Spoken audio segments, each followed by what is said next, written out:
Hello.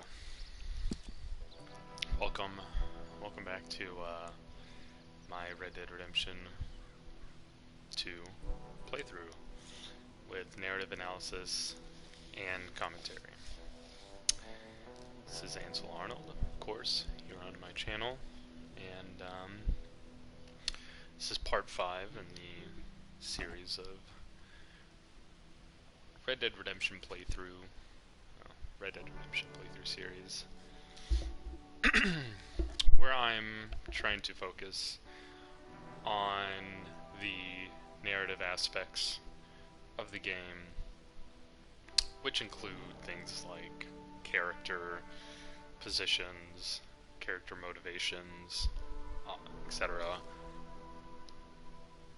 in relation to, obviously the plot as a whole, and the ideas that are driving the game. So that tends to look like paying a lot of attention to dialogue, paying a lot of attention to wording, in what ways, we're as viewers and as players being directed by the narrative. For instance, well, I would say, okay, before I continue to say what I was going to say, was that I'm also looking at it in comparison, in contrast to the Western genre as a whole, because I think it's interesting being a Western and being a game and being very successful. I don't know a lot of other Western. I think I had read an article about other popular Westerns prior to Red Dead Redemption, kind of like based off of and whatnot also. But it's interesting because when you look at that, I can't recall any other than like Red Dead Revolver. Oh, and also that like gun game, stuff like that. But really, those being like the two, it just seems like more than any other genre in video gaming or subgenre, I should say, in video gaming or something, is Western's pretty disparate.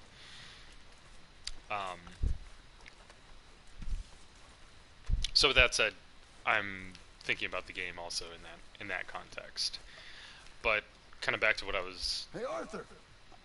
No, this dude wants to talk. Well, hold on, John.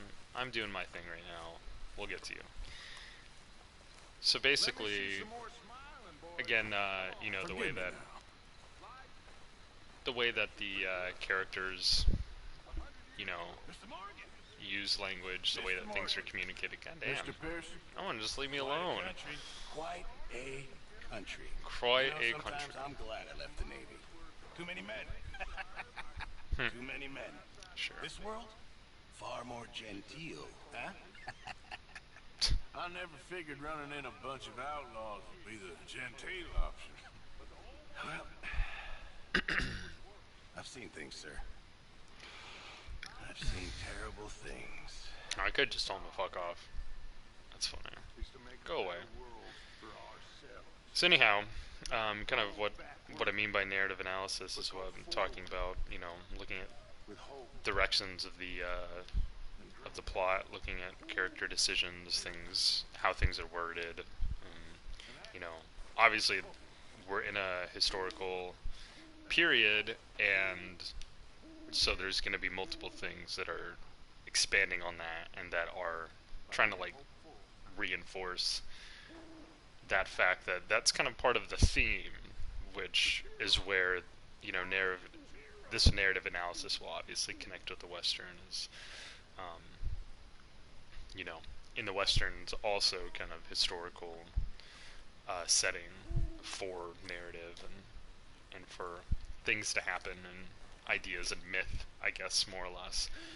So so that's kind of how I'm approaching it, this playthrough. So that means might be a little bit slower, like, I'm just sitting here talking rather than doing stuff, because it's kind of hard for me to, obviously, can I play the banjo? It's kind of hard for me to really pay attention to like some things while I'm trying to get like this commentary that's not just like what things are happening, but like what I also interpret them as and what I think about them. So that's, a little bit different. And one other thing I'll mention too before this before I start this mission here with John Marston is that this is more or less my part of my interest is as a writer and I have certain research interests and such. Oh my god. This motherfucker. I don't need this right now. Get the fuck out of here, dude. That was really annoying. Wow. It's pretty real. Like really immersive, really kind of irritates me. Anyways. So being that my interests are in writing, I'm interested in film theory, and that to me means kind of looking at narratives generally in film, but I think the interesting thing about like film narrative is it's really similar to obviously any kind of narrative. I mean, they're really like narrative is, you know what I mean, like narrative isn't just like exclusive of one type of genre. It's treated differently in different genres.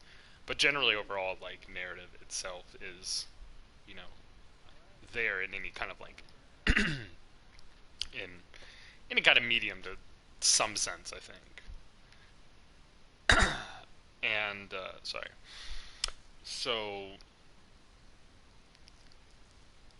that's kind of where my background interest kind of falls. And the thing that, the reason that I kind of focus it in film is because I think film is just a really good indicator and a good kind of like signal to kind of like illuminate certain ideas and certain concepts that we act on generally in our daily lives and we can relate to in that sense on a broader cultural level.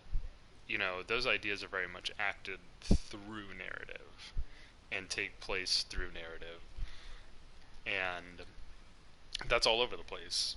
um, and so that's kind of like my interest specifically in film, but kind of looking at media in general.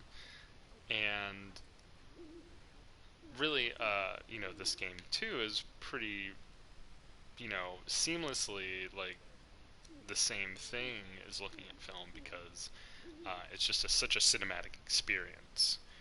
We're not just playing a game. We're kind of more like, even game mechanic wise, there's not that much other than like, making the user a little more like making the player kind of have to physically do things in the game, like hunting, like eating, like sleeping, um,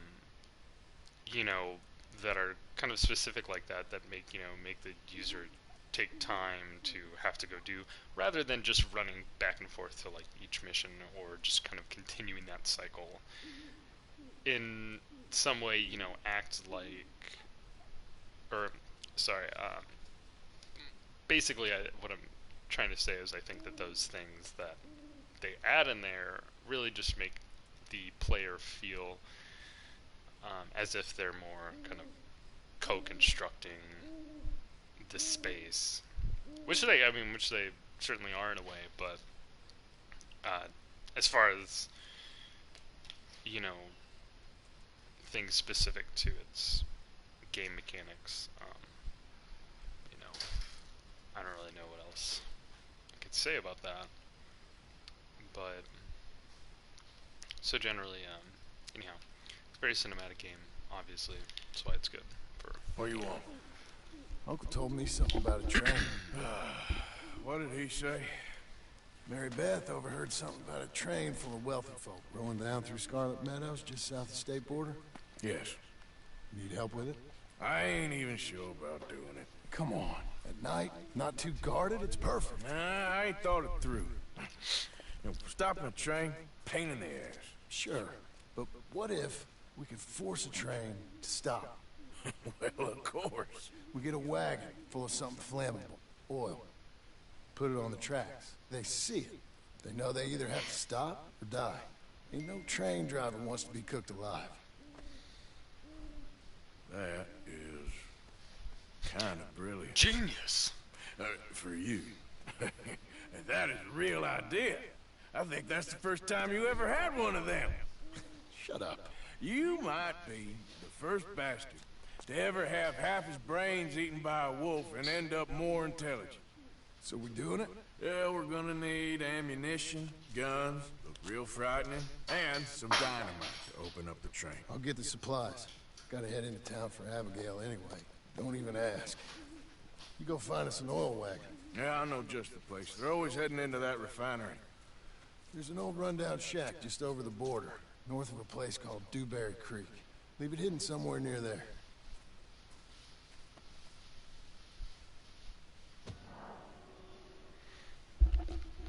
Okay.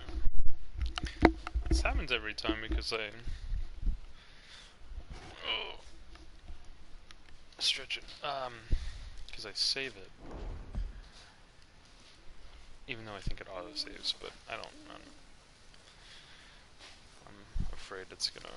What the fuck? Damn it, Bill. Damn it, Bill. This guy's accent's pretty great too. I think that's why he's just such a likable character. And Marston's interesting, likable in a different way. Oil wagon.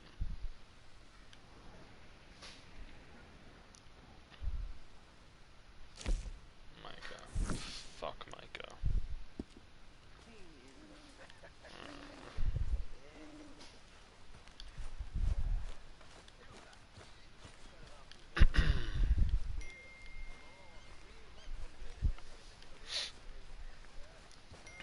I need to get a new horse, but this horse is okay. Just seems like really small. Come on, girl.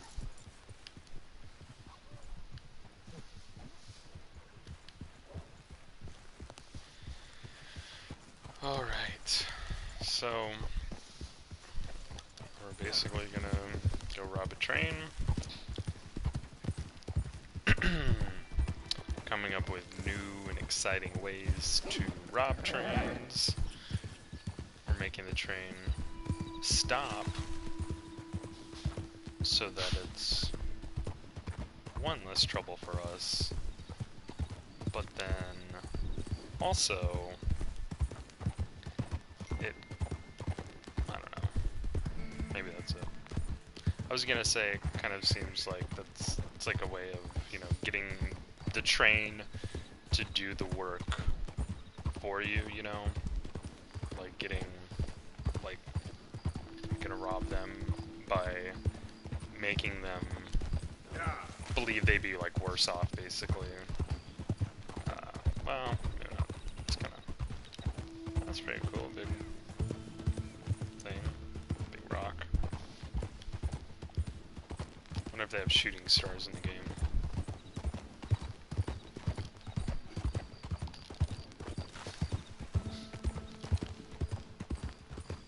Yeah, great jobs with, you know, making the environment and immersive, especially. They are... Yeah. Whoa. It's very nice. I mean, Rockstar knows how to do it, apparently.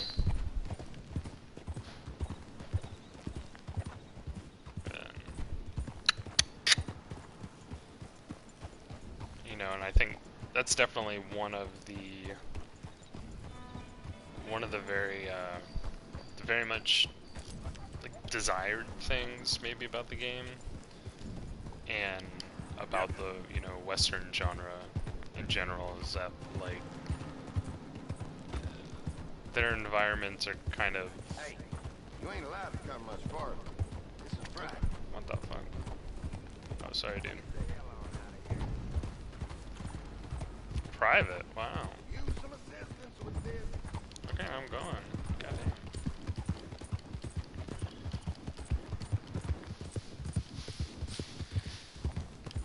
Anyhow, son of a bitch. How do I get there? Oh, there. Oh, I gotta sneak in. Oh, right. Okay. I guess I can just go around this way too. Yep. Anyhow, yeah, I mean, just kind of like looking at this, I mean, this view, kind of going back this way,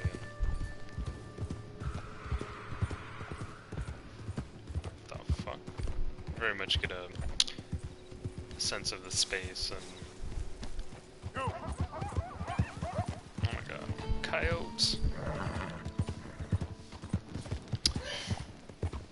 Anyhow, but I think one of the draws of the Western genre, you know, you think about like John Ford movies, or even some, maybe not the Clint Eastwood ones as much, but I'm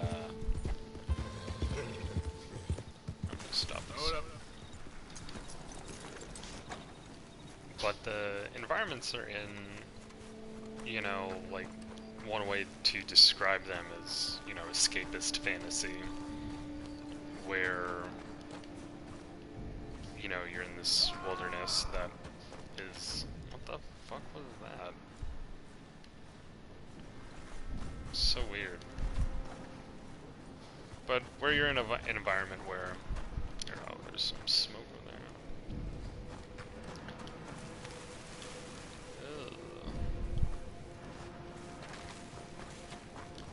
Anyhow. Alright. I'm getting too distracted. I'm just gonna drop that point. Also a little stoned at this point, so forgive me. Oh shit. But one of my reasons for doing this whole thing is, so I'm at a point where I'm writing about the narrative analysis of this game and the first one in comparison to the Western, and concept or idea called racial geographies, where in which a land, basically once it is settled upon, denotes a kind of like a state of being by being absent of racialized bodies, or of racialized bodies being kind of particularly situated, if anything, like Native people being on reservations, for instance. How the fuck am I supposed to get into this thing? Like, honestly. What does my thing say?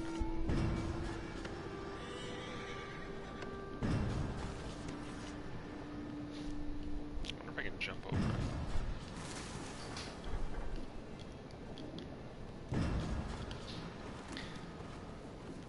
So, I think that's pretty easy to see in Red Dead Redemption 1, especially, as, okay, if I can, yeah, this will be okay. Oh, no, he's right there, fuck me. It's easy to see in Red Dead Redemption 1, I think, because we're in the Mexico, at that, you know, that game where we're in Mexican-American borderlands, and, I think, coupled with the narrative plot, the narrative is all about an anxiety due to the landscape, because John Marston is in this position where he's kind of held hostage, in a sense, by the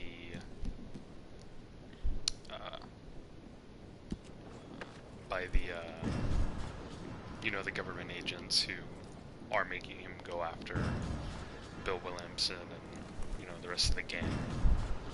This gang. And so that's one way, I mean, he's kind of thrust into the story through this kind of mess.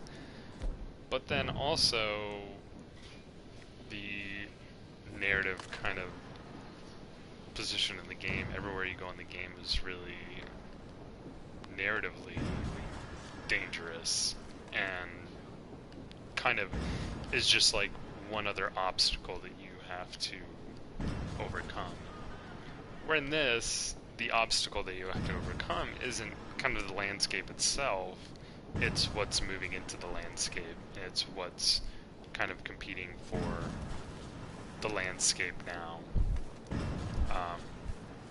So, I'm just gonna blast these fools. Boom! Okay. Wait, what? Put a bullet in that. See ya. Oh my god!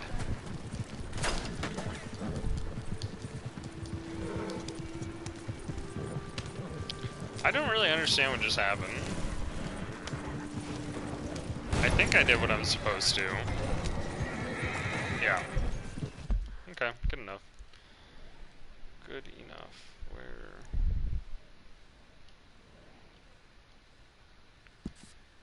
Alright.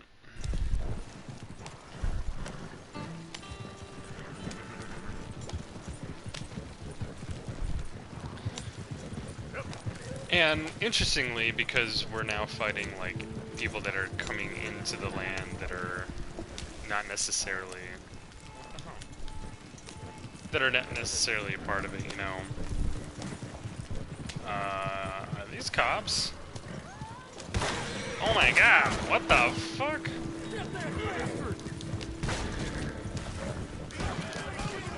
This is kind of weird. Yeah, so you know, we're dealing with increased law and order, and we're dealing with, you know, like, look, I'm being chased by a bunch of fucking Mounties, dude. What the fuck? And it doesn't look like I'm gonna get out of it. I think I have to kill them. That's kind of what it seems like. Which, you know, that's the way it's gotta be. I'm prepared to do that. As soon as I come up over this horizon. Watch this.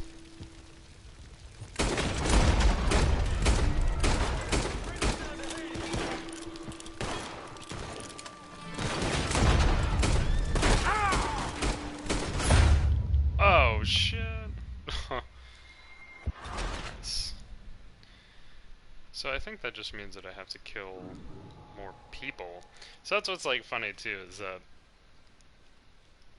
you know, in a way, like in a couple parts ago, maybe, I was talking about how Arthur Morgan's character is pretty interesting in that he's a very likable person, and, you know, you can probably think of him as a good person, but the thing about that is he doesn't think that he's a good person. He regularly describes himself as a bad guy, and whether or not he truly believes that, that is at least what he's willing to represent about himself, right? So I was kind of like thinking, well, you know, like, he is a good person, but at the same time, he may do things, like, he can do things, he's capable of doing things that are pretty horrible, which are, you know, killing people, like, just, no, okay, back up, not just killing people, but the kind of level of gratuitous violence and his openness to just, like, resorting to that, like, so quickly, right? So that's kind of interesting, and that is like, okay, we can see that, like, oh, like, yeah, you're kind of an asshole, or something like that. However, like, how am I supposed to? Well, if the horses started freaking out, was just shooting. Maybe I'll just shoot and then... Where's my horse? And then try to run after it, you know? Because then I'm not killing anybody. They can't arrest me for shooting a gun. Maybe they can. Sorry, I kind of like, you know, bounce in between what I'm trying to think about in the damn game. But pretty much, like, it... Oh, what? Just like... Oil. Jesus Christ. Okay. Weird. So he's open to gratuitous acts of violence.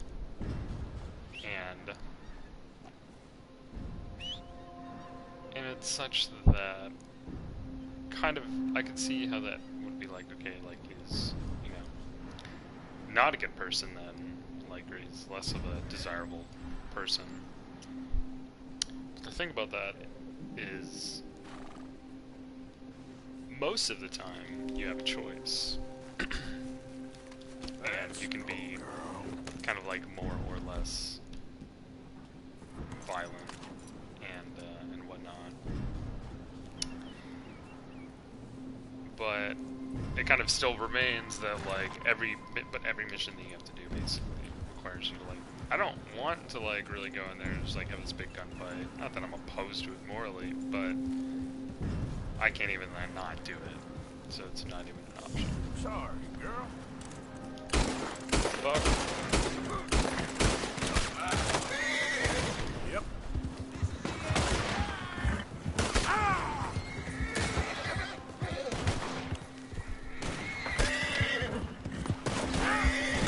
Oh my god, that was embarrassing.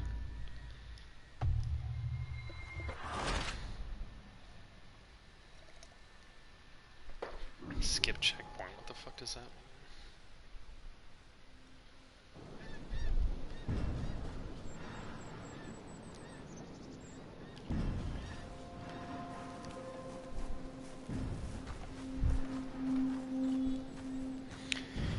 Okay, so just gotta get a little bit closer and try to hop on it when it comes out of there.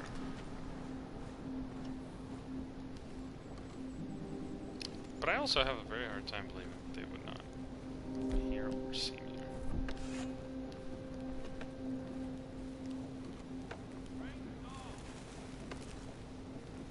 I'm gonna kill you.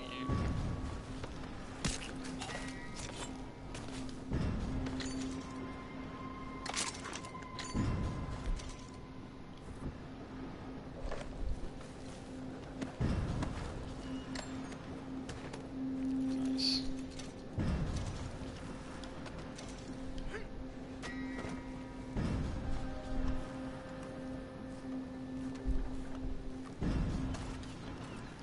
Shit. Oh. I'm gonna get myself away. Come on. See, why don't I have my shooter from before? Why don't I have my shotgun? I don't understand. Do I have to like go back and get it? That's terrible.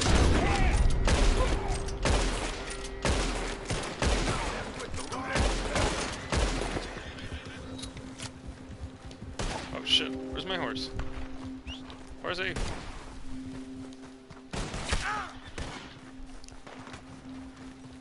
Let's go, girl. Go, go, go. Easy there, girl. Because I didn't do anything illegal here. Hi, I'm just a innocent bystander. I don't remember if maybe we talked about that. That's what the plan was, but I do not remember that. Easy now.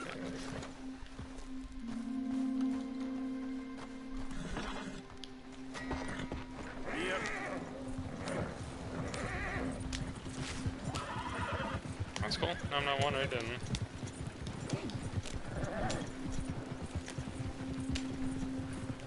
that's interesting that even though like stealing from them, like they don't, like they're not coming after me right now. These are all lawmen.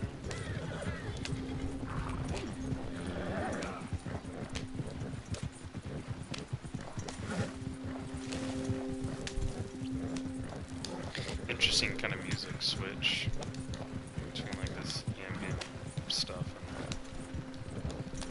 and more Western dealy-do.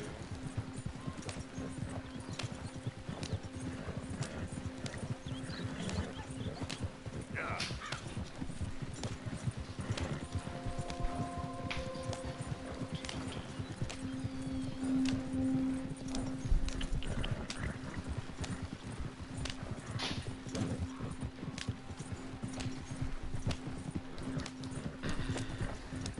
It's also kind of cool how they fit so many different kind of geographies, or I mean not geographies, but like, you know, topographies, I should say, Yeah. actual, you know, kind of different land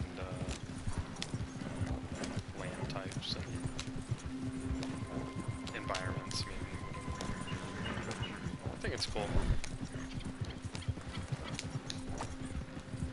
Oh, come on. Come on.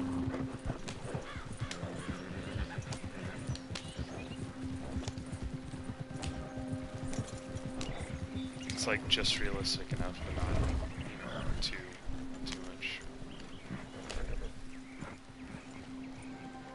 Yep. Oh, shit.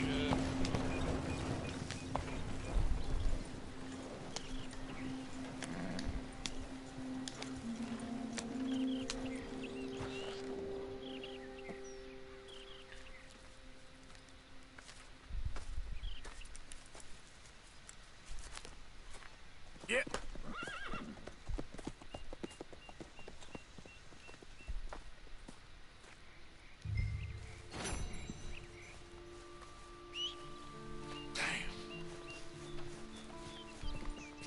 No! Oh my god. Oh!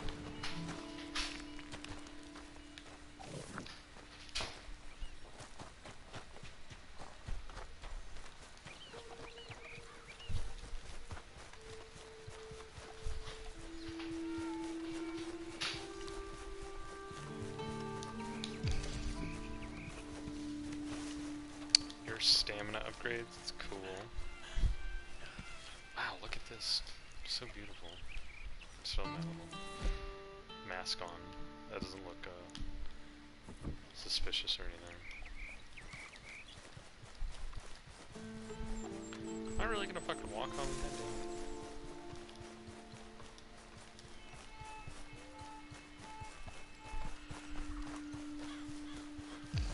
Oh, very cool.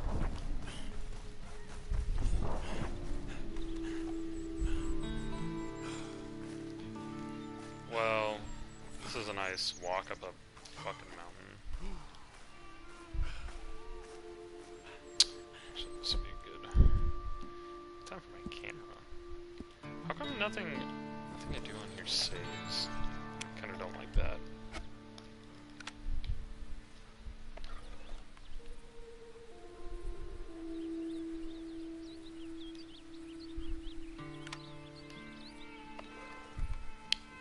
Nice.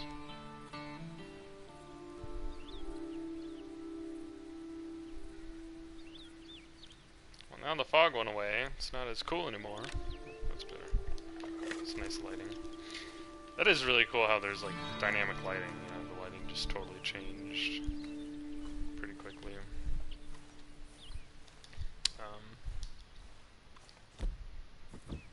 Very good job, Rockstar.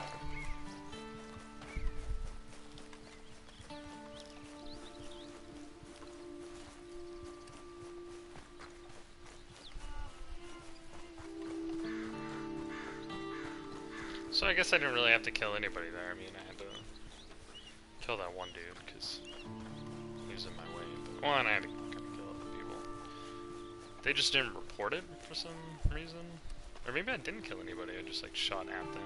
Or shot them a few times. Who knows? Some smoke over here. I wonder what that is. Yeah, see, now it's like deserty. See, I don't... It's crazy that it's like... very confusing where this is like located. I think at first it like comes off as like Wyoming or something, but then I think we're definitely more like, you know, Nevada-y, but maybe more Idaho-y. Move on, stranger, unless you want me to leave your guts for the wolves. Scram, you! Just minding my own business. Actually, I need just your kidding. money, tough guy. Don't try nothing dumb.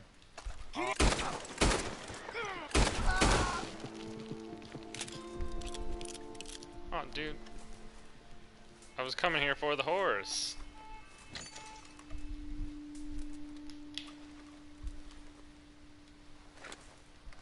You shouldn't have been so rude, dude. Holding out over this.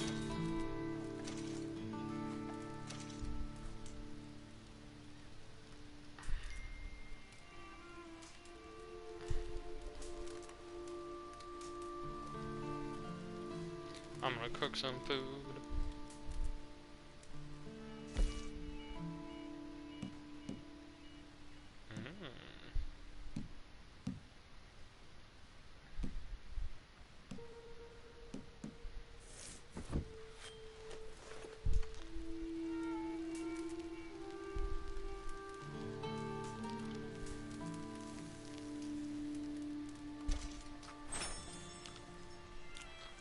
Yum yum.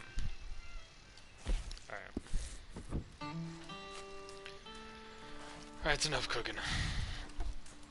Well, I was really looking forward to getting that horse, but it's not.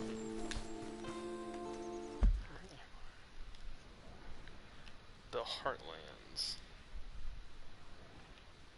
Oh, not that far. Just walk.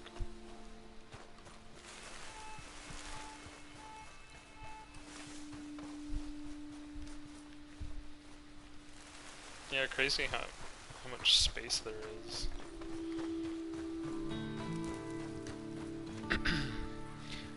Yeah, maybe I can go back to like what I was saying before though about, you know, the Western really presents a space that that is escapist and, you know, kind of not what it's escapist in the sense that, like, you know, it's this open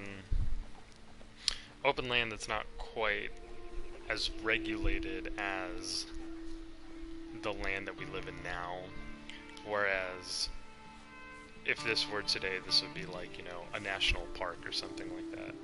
And while we'd be able to be there, we would be treating it as a national park, and we wouldn't be able to just ride our horses and wagons and, like, you know, live and camp out wherever the fuck we want. It's regulated by a completely different set of, like, practices.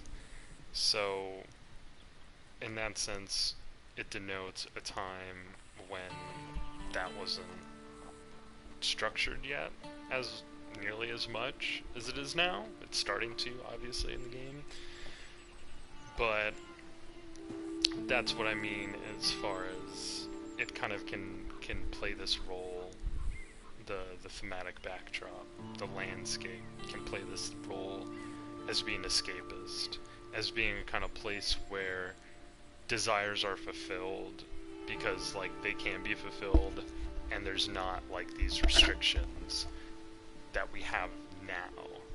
There's different, you know, kind of obstacles that we face, but, you know, how do we get through it and how do we face them are the questions that the Western then, like, grapples with. So, oh, shit. What the fuck? Okay, I just gotta go. Anyway. Yeah. So then, it's interesting on top of that when we look at this game, because if that is one of, like, the pinpoints of the genre, you know, that is, you know, where that is, like, you know, translated into film or, you know, dime novels or literature, something like that. That's where those ideas are. You don't want to involve yourself with this. Okay then, never mind. But you know, so no matter how it's translated into whatever medium, that's how it operates. And what makes it so, I think,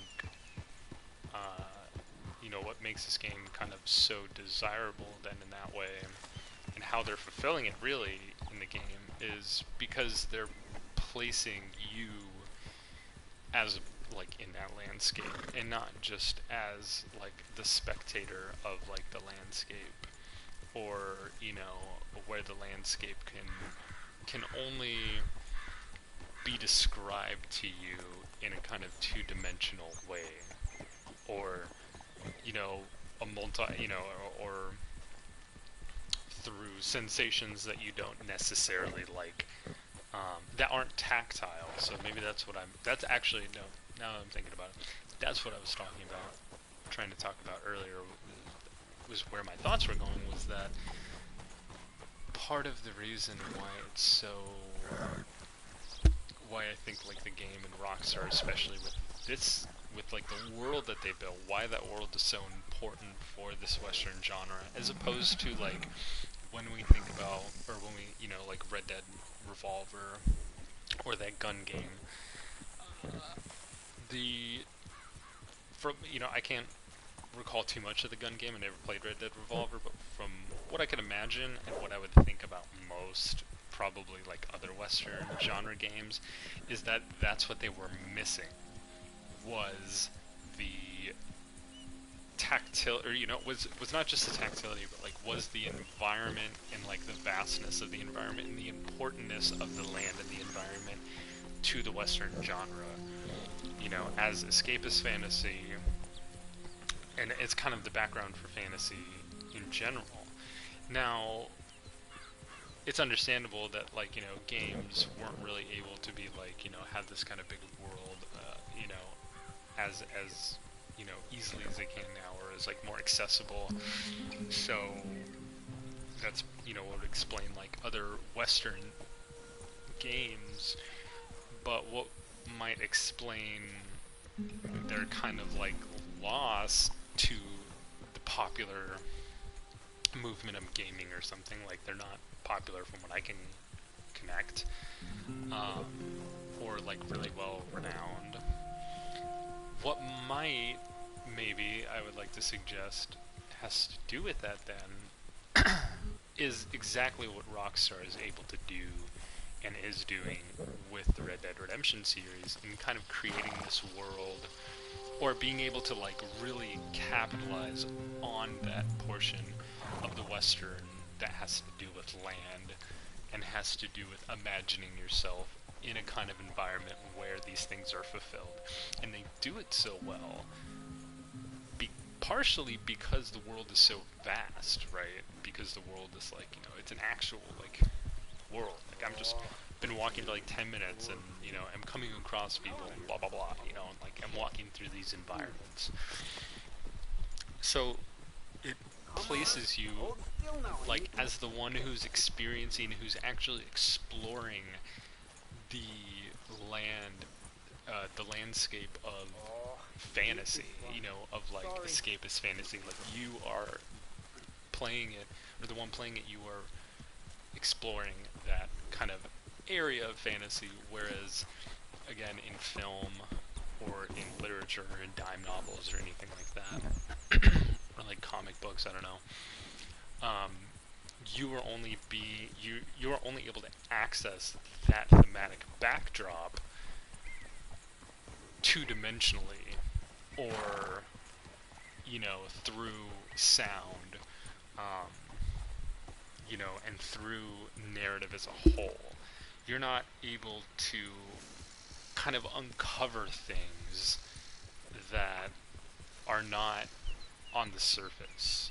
You know what I mean? Like I could walk through this game just as it is, or I could interact with all the things within it and like uncover things that I didn't know were there, you know. So that's what Red Dead Redemption allows, is that discovery and that exploration of the space, of like the background, which is escapist fantasy, which is a place where desires, you know, and anxieties can be fulfilled and kind of resolved. And I think that's like that's a really big point as to why, you know, we look at like other games that just have like, I'm thinking just about like a 2D game that is, you know, I don't know what they're called, but I know there's like a Western game on like the NES or the SNES or whatever. Just thinking about something like those, obviously those aren't able to illustrate the same kind of thematic environments that a film can, that pictures can, or even that literature can, to be honest. Because what you're confronted with is just a shitty interpretation, or, you know, an interpretation that is so limited that it doesn't necessarily, like, it does represent that kind of environment, but only, but it's impossible to separate it from its kind of medium. You know what I mean? You can't necessarily imagine it yourself. I mean, or I don't want. Okay, I should strike that. But I think you get what I'm getting at by now.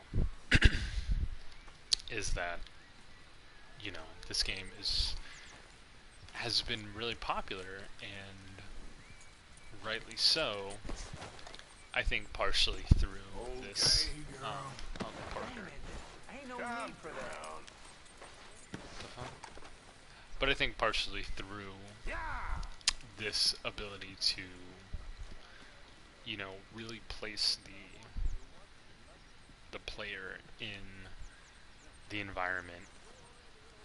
And so Arthur, when I was in Valentine, nosing about, I think I found something interesting.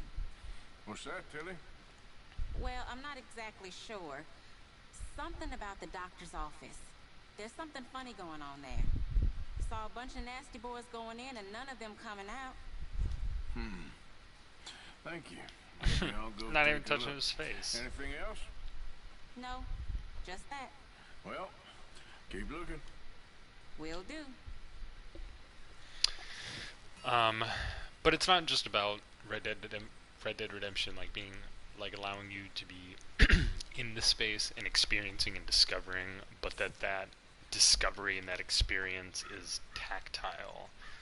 You know, it's requiring, like, I gotta go kill it. You know, I can kill a deer and I can cook it and I can stop at this place and I can eat and I can interact with the things that are in my environment, but I just have to interact with them. You know, and that's how it gives, you know, that's how it kind of has this meaning. And, you know, I've read about people just, you know, people who play the game and really enjoy it or get very attached to the game itself and the characters because, you know, we have this investment, this tactile investment where we're kind of pointing and clicking with, you know, in order to give these things purpose, you know. John? Let's get on. Good. And you? Got everything we need. Good. I think we need another man. Charles? I'll go get him. Meet us at the wagon when you can. Sure. See, Arthur? Ain't that dumb. Next time, let the wolves eat all your brain. Then you'll be a genius.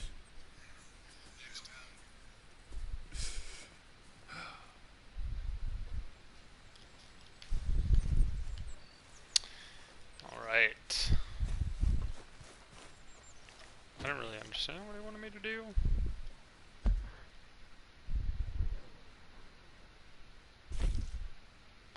Abigail. I don't want to go fishing. That's what I mean, like, I could go fishing. Which is a cool thing about the game, right? Like, oh, you can go fishing. Like, you can do these things that you do in real life, but, I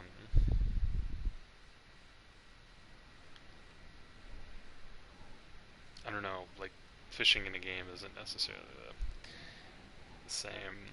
And that's kind of what I mean, like, you know, I talked a little bit about earlier about the kind of actual what do you call it, like game mechanics, like fishing, you know, or even like cooking. Press this, cook. Okay, got it. I could probably combine stuff and make new stuff, but you know, press this, press that, cook. Okay. And I understand that it gives the game a little bit more, you know, something to go off of. But and not that I don't like enjoy parts of it, sure, but I don't think it's, I don't know. It's not something that really, you know, strikes me as that's what I'm gonna. I wanted them to hang him. I'm gonna go fishing. I wanna go do this. Well, he amuses me. You done good, Arthur. Wait, so why can't I fucking go to the, Alright, what am I gonna do this, Mike? I don't really feel like doing the fishing one, and,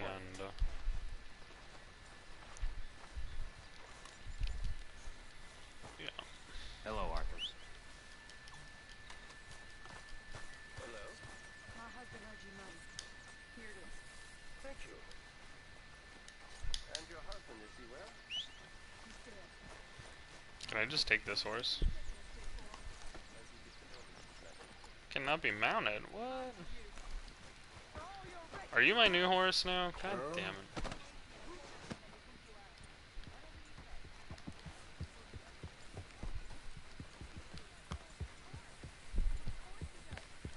Actually, that looks like my horse.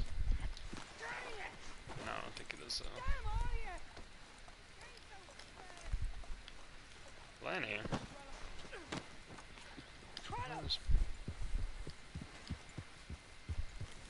Careful with that horse, Arthur. Okay, take it easy.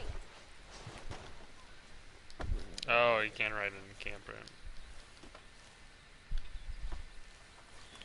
Oh my god, what's happening?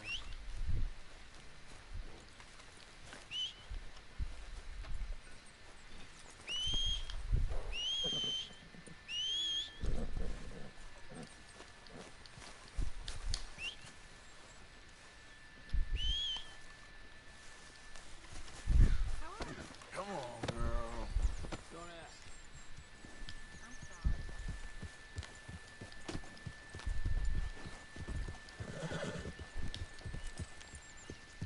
Come on. Well, actually, I wonder. So one thing, I just haven't really been talking to people and whatnot, which I didn't really care about. But I'm kind of wondering, like, you know, there's not a lot that is going on. I feel like in the We saw black water. like, there's just people There's Pinkertons that, everywhere. you know, like I'm So talking no to John, getting in? we're getting I don't ideas and think shit, so. but Not for now, I'm not really anyway. like interacting with a lot of people or like the gang as a whole, Be which glad maybe is Dutch like normal, didn't but send I you don't know. back to Blackwater with Charles and Javier. I heard it got bloody down there. Yeah, it worked out, I guess. Okay, I'll catch you later then. Yeah, All but right, Morgan. and it's like with Dutch too, like I'm supposed to be like super close with Dutch and everything, which like I can tell by our conversations and whatnot, but like then the actual interacting that we're doing isn't like, I guess we just don't have peace in that. I don't know.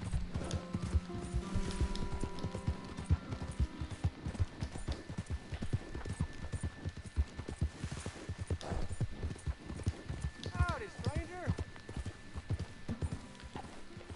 But see, like these people, like Son of a bitch! Hey, watch out. okay, I was gonna try to say hi to you, but you ran into me.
numb.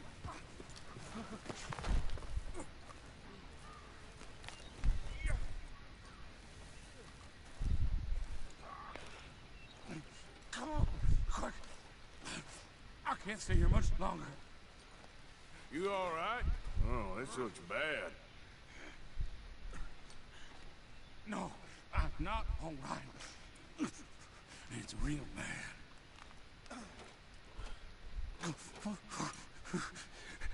Help me now, or I'm done for. Jesus, ain't this sad? You hunting yourself? Quit your goddamn jokes and help me, you bastard.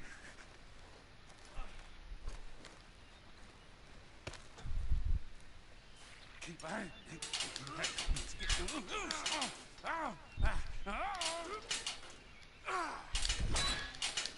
Oh, God, you did it. Praise Jesus. Oh, God. I gotta grab something for the blood. Thank you. Oh, I was done for. You saved me. Thank you. Take some from my back for the trouble, though. Oh, cool. I'm gonna take a minute now. My leg feels like it's on fire.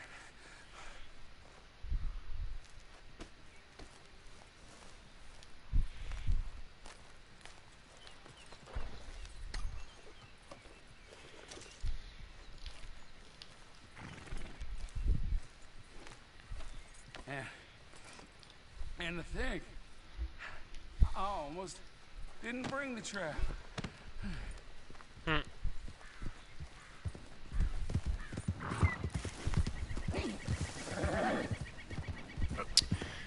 So I was just thinking about, I kind of want to keep stock from here on out of how,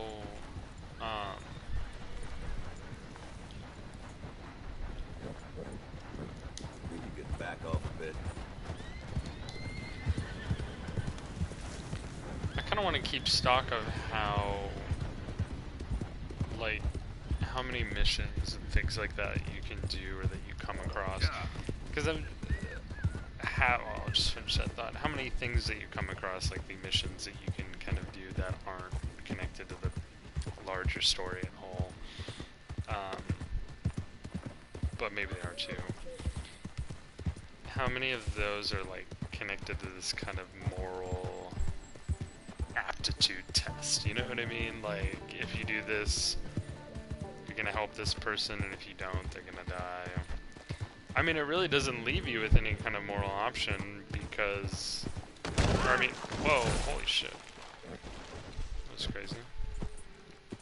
You okay, dude? No, it does not, scratch that. It doesn't leave you with really any other, Let's go, girl. yeah, I guess moral option. Doesn't leave you with any option. It's either, you know, you do this and it's good, or you don't and you're still a good person, but like this is, you know, an act that is bad by, you know, doing that. And it's interesting, I mean, like, of course, like, I would like to think everybody would help somebody or something if they were able to, and yeah, I don't know.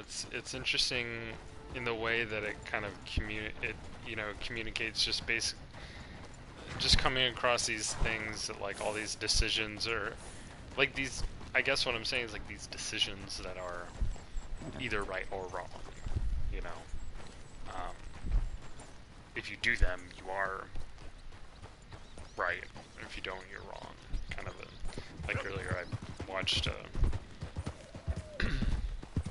watched a character, like, fall off a cliff because I didn't pull him up in time, you know. Obviously, if that happened in real life, it would be like, dude, you're a piece of shit, but, you know, whatever. Can live with myself. Hey, Arthur. Good to see you. Why? You want rescuing again, dear? Oh, look at that cinematic No. taken. I got a plan to make it up to you. Oh, playing like the Blackwater ferry job, or like you going off scouting and ending up in jail? Hey, it's my other horse. Dutch said you was a big shadow cast by a tiny tree. I don't even know what that means. I thought you was a tough boy. Not one of those gentlemen trying to protect his riding clothes. I just know whenever things get real, you turn yellow, lose your head. Yellow. Sure seems that way. So I guess you won't be riding with me to rob the banking coach comes about this time in the Strawberry. I heard one of the O'Driscoll boys yapping about it while I was inside. You and me? Do a robbery? That's what I said, didn't I? After you.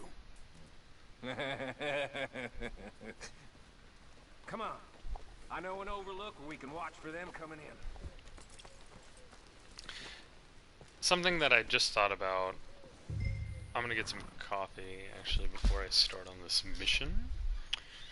So actually, give me 1 sec.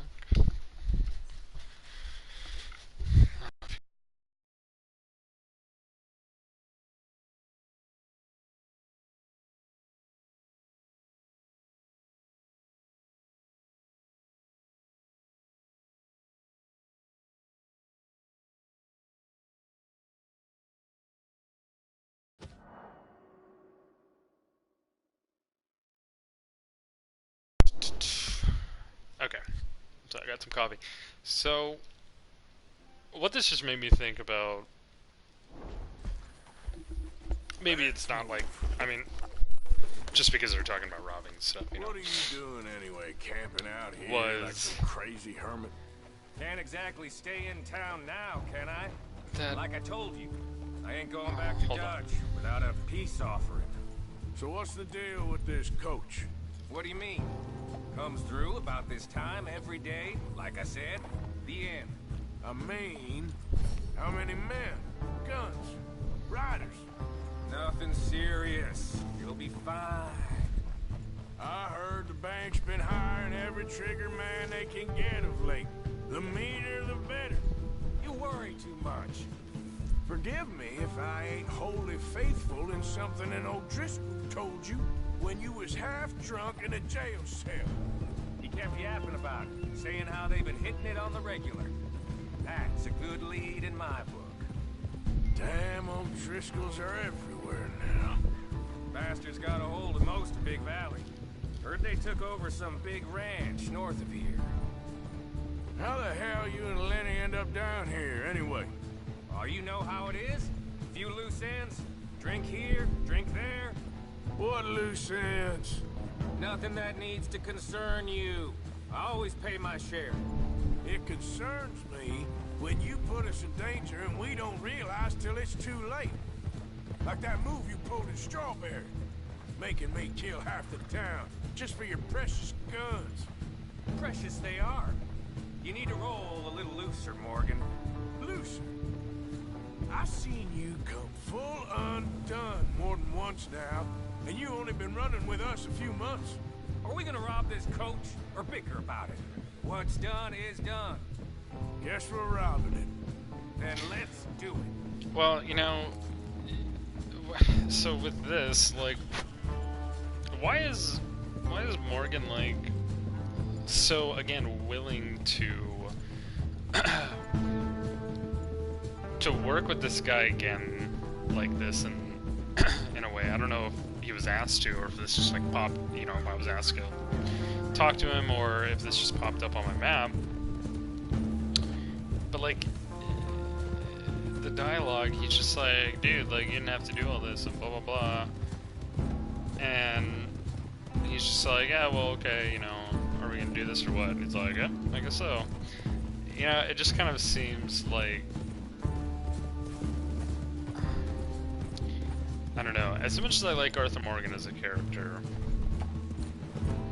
it seems like whatever kind of, like, obstacles he's All coming right, up against this is the are really, spot. like, not, Hold up on this ridge. are not too, concerned, like, he doesn't seem to be actually too concerned about them. You know what I mean? He has a lot of They opinions, should be but here they seem more in or a less little bit. Hold tight. just Which way will opinions they be coming that in? don't Should be from over there.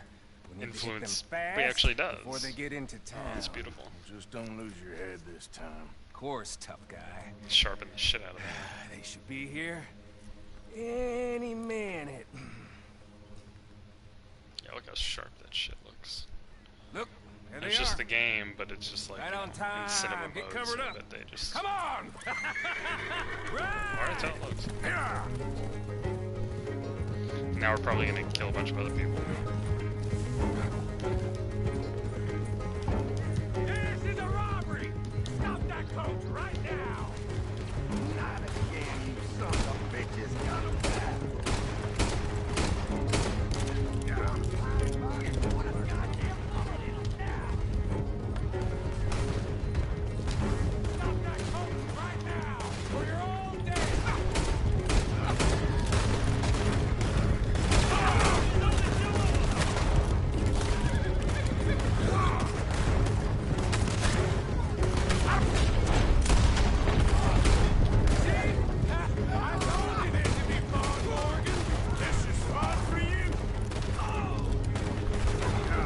But like, why isn't it? It's so interesting. It's like the character says that like this is fun for you, but while like the player is having fun doing it, and you know, it just come on, dude.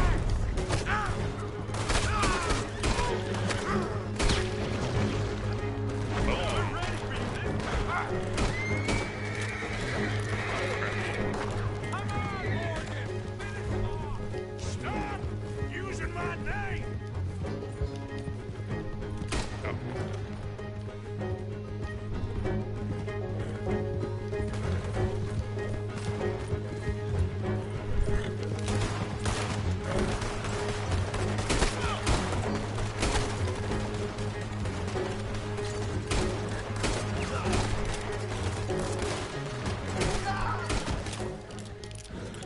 Hurry, get up.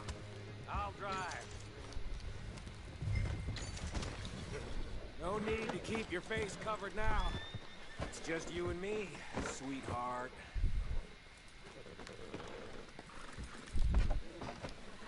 I'll give it to them. They put up half a fight at least. Yeah! Hey, look! Come on, boy!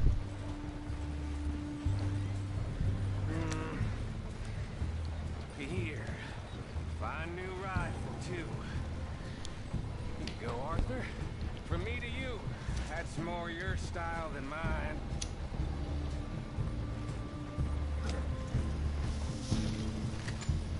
What did I tell you? Like licking butter off a knife. Something like that. You don't want to just break it open here, be done with it? Could be more than we can carry. And there might be a second crew of riders tailing.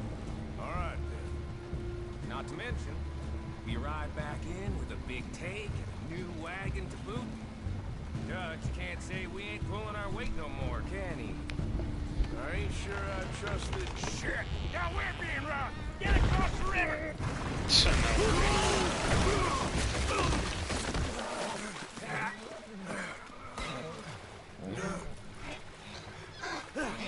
What the hell?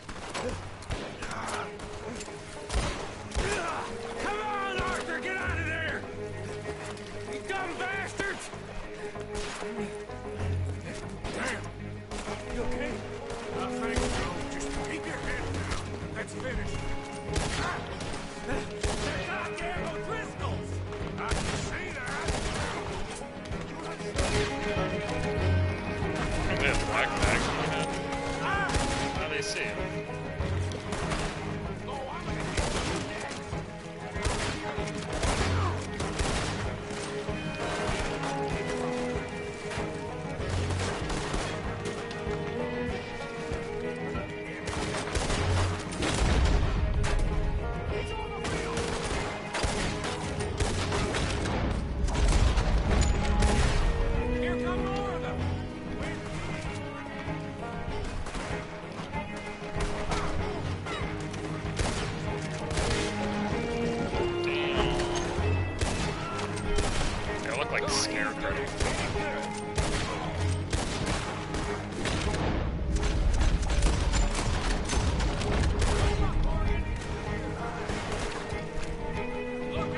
is, every job I do with you ends in a pile of dead bodies. Since when did you have a problem killing O'Driscolls? You've got a point. Let's strip this coach then. It clearly ain't going nowhere now. You know, Yeah, so that's an example of this, you know, this back and forth with Arthur's character where, you know, he's a good character, supposedly, like we at least know him to be, but he's capable of doing bad things and, you know, more or less enjoying them. hey, give me a hand with this, will you? So, how are we gonna flip over the fucking wagon? Let's take what we can and get the hell out of here. That lock should shoot off easy enough. I'll give you the honors. On account of, well, this little mess. What are you doing? Come on, I'm happy to do it myself.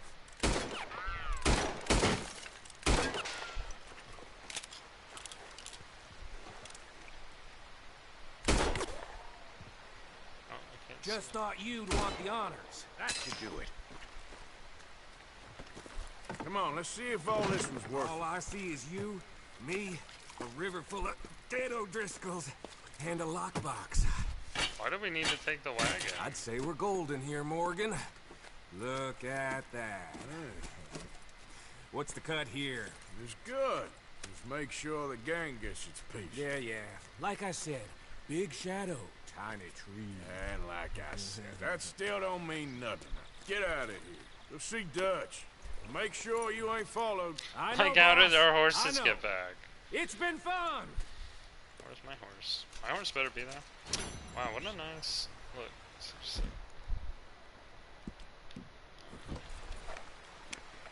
that. Beautiful.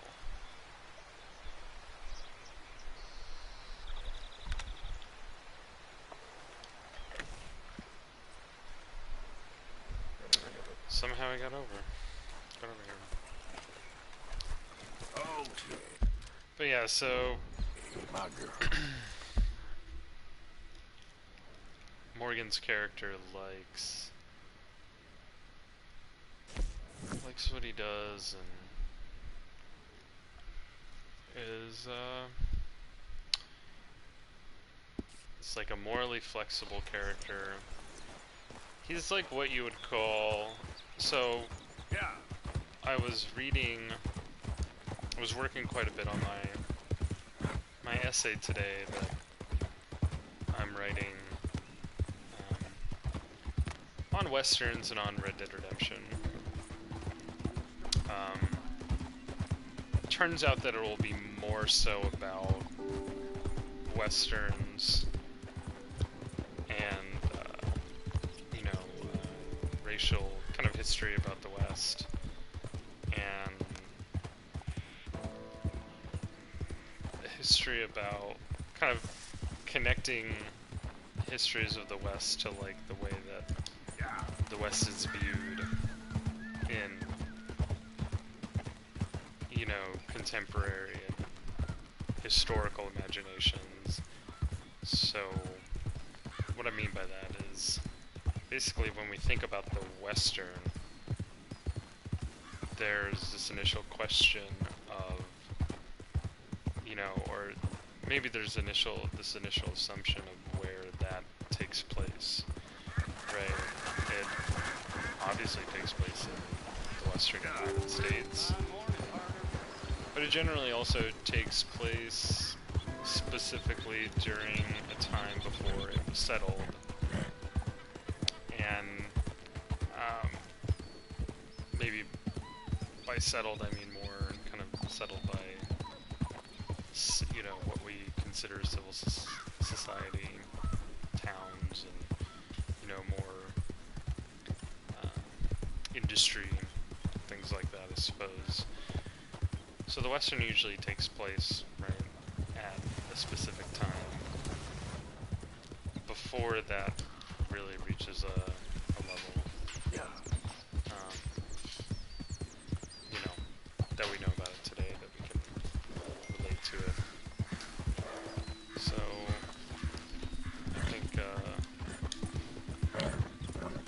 So what I wanted to focus on with the writing was how that kind of happens and like why that is and like where that comes from as far as Head's still rolling from the road. you know, being able to support a genre that continues to change over time, but in a sense thematically stay almost exactly the same in a certain way, and it really kind of is locked in that position where it can't not really What's with the do that. So, what's this dude's problem? Oh, I got bit. Oh, God. Oh, I need medicine. Or a siphon. Oh, oh, oh, oh, come on. I'm gonna die if you don't help. I'm a dying man. Stop it, please. Ain't falling for it, mister.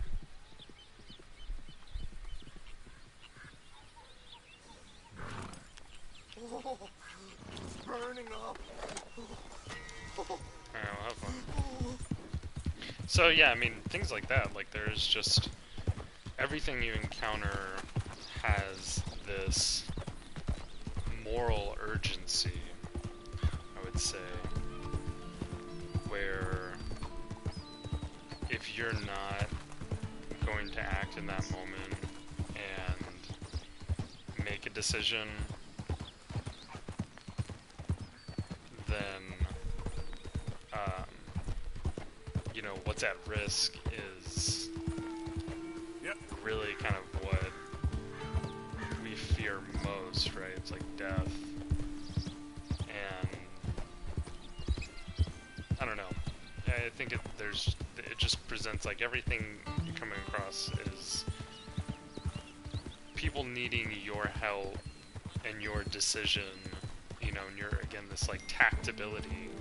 Like I have to interact, I have to point my my analog sticks, and I have to focus on him, and I have to select to greet him to see what he needs, and you know, I can hear him, but I don't really know exactly what's going on until I kind of make these decisions to intentional, you know, these intentional kind of engagements, these tactile engagements with the other characters. And so then when we're presented, like, you know, with this kind of moral urgency of, you know, I need you to do this, even, you know, and it's like something that's so inconsequential, but still is impactful because it occurs to us, right? Like, you know, say, and because, like, it's then assumed in a sense, like, it's not assumed by the game, but it's assumed by us that, you know, if we walk away from that, you know, that we've made a kind of bad decision in some way because we've, like, you know, neglected to help this person, and that they're like kind of doomed to die or something. Obviously that we know that we're not like actually bad people, but that is like the emotional relevance that we get from that kind of situation. And it's interesting because that's kind of all the things that I've encountered so far. That's what they all are regarding, and that's what they're all kind of referring to. And I don't know if that's, I don't remember if that's as much what was in Red Dead Redemption 1. That would actually be a really interesting,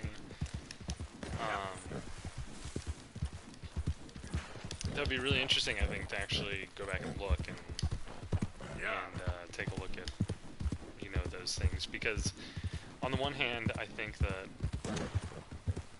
I was able to, you know, not really have to play the game as much, you know, I can just like watch more cinematics and stuff. There are things like that that I think could be really relevant, like So, how this character is like, or you know how other characters in the game, non-playable characters, so how this kind of plot is, what this plot is signifying and whatnot. How everything that's connected to non-playable characters, everything that requires a decision from the player, I suppose, is a moral decision. So like this very moral, you know, it's just a moral crisis. There's moral urgency. So it kind of, there's this there's this constant reminder, right, about the moral decisions that you're making. well, at least it ain't your job. Ah, shut up, Arthur. Yeah, your job's starting the fights. It ain't winning them. I can scrap, Arthur. I'm just not good at homework. I can see. Besides, what do you care, Englishman? You've got no time for me. I tried to find you work, but then you're off cutting jobs with other folks, and your boy Sean doesn't get a look in. Guess I don't want to get shot, that's all. Ah, you're a real fucking funny shit, Arthur Morgan, huh? Real fucking funny. Calm down. You better sleep with your eyes open. Yeah, well, you're gonna sleep with your chest open if you ain't careful, boy. I love you, Arthur Morgan. I love you. Come on, take a shot. Come on, take your best shot, please, huh? Grow up. And let me come on the raid with yous. Raid? Don't be playing coy with me, son. It's unbecoming.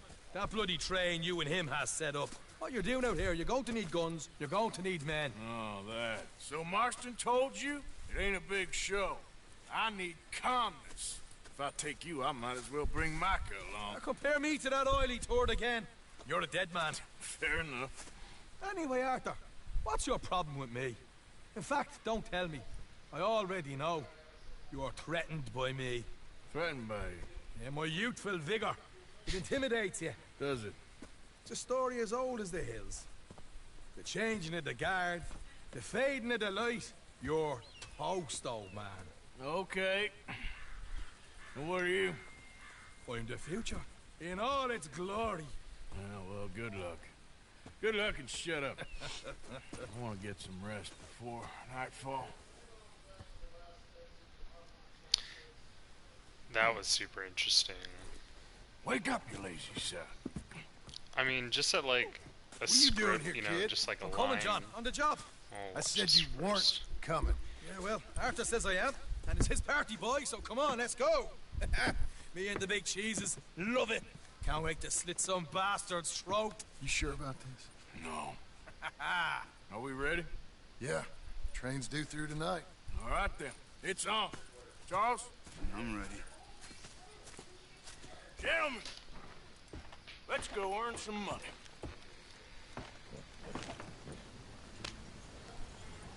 Hey, all the horses untethered? This is too slow. Think so? Good. They should follow on behind us. You find a good spot, Wolfman? Yeah. Follow the trail southwest. There's a spot that's remote, but should still give them enough time to spot the oil wagon. They see this blocking the tracks, they'll stop shooting up. Apparently, picks up a new team of guards at the state line, so shouldn't be too much in the way of guns to deal with. See, this is what I mean. I disappear for a couple of weeks and you cut me out of all the action. Just the action that requires a break. Ah, you're a funny fella, John Marston. And what folks say? You had your feet up the whole time, playing sick, and fondling that new scar like you're gonna buy a breakfast in the morning. You don't know what you're talking about. Stay close on this. Wouldn't want you getting scratched by a squirrel or something. They're left here, towards Rhodes. So, like I was talking about, that could put you out of commission for the rest of the year. Why do you have to speak so much? It's incessant. Plus, I've still got some blood in me veins. You old bastards have forgotten how to live. I blame you two for rescuing them. Far too much trouble for what we got out of it. Yeah, takes a whole army of bounty hunters to bring in Sean McGuire. And look at me now, in the gunner seat. Back in business, boys. You know, my dad always used to say... Not the dog, please. Not this again. Fine. Damn you three! Sulky, angry, scar-faced. A right barrel of laughs. So, block the tracks with the wagon, then jumping. That's the plan. Pretty much. Charles, you deal with the engineer. John, secure the passenger car fast. Take charitable donations. Here's good. Stop the wagon over the tracks. Remember, these are innocent folks. We handle this right, nobody...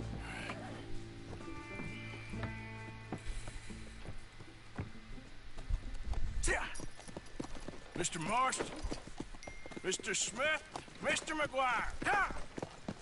Get over there. When she slows, order. And you? I'm gonna make sure she slows. I'll do or die with you. I like it. Get moving.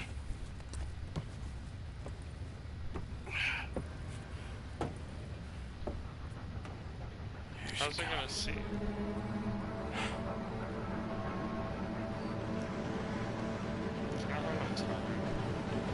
I guess it has to be going pretty slow right there.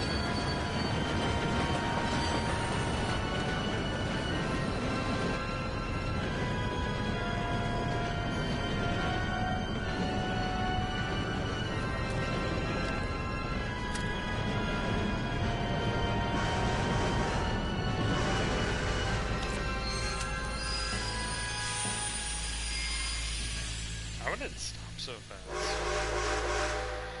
What's going on here? What's going on?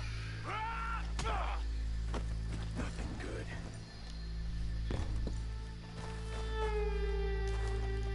I need to get up there. Finish up here. Join us on board. Hey, go on! Get on there! Bastard! All yours, Captain. Or go on ahead.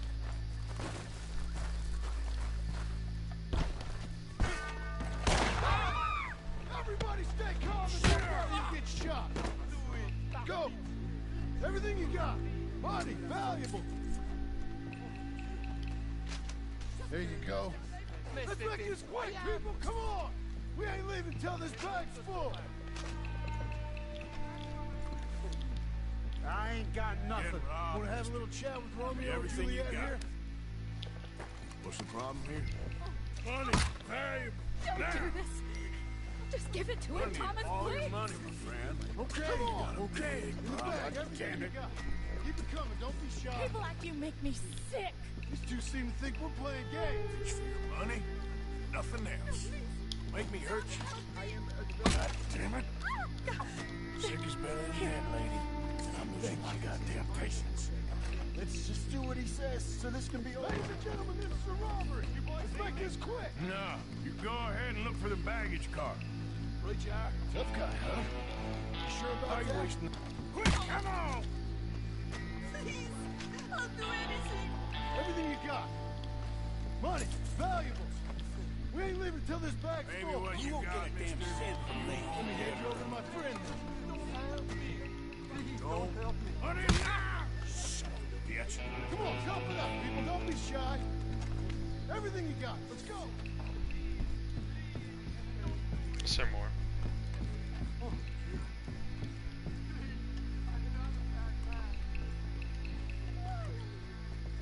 I can handle this from here. You should check on Sean. Okay. God damn it, Arthur. Okay. None of you... What is it? You alright? Fill the baggage car. For Christ's sake, you ain't even taken a look yet? There's probably something in here, Arthur.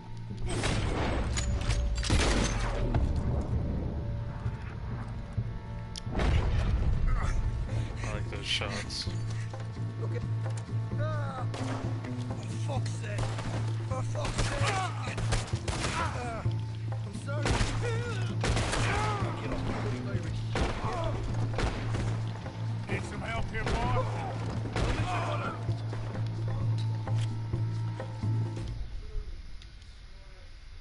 Oh man. I thought I was doing good. Fuck.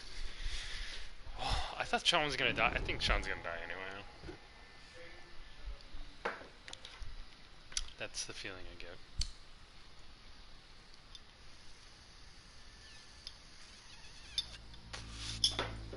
What is it? Christ's sake, you ain't even taking a look yet? Probably something in here, Arthur.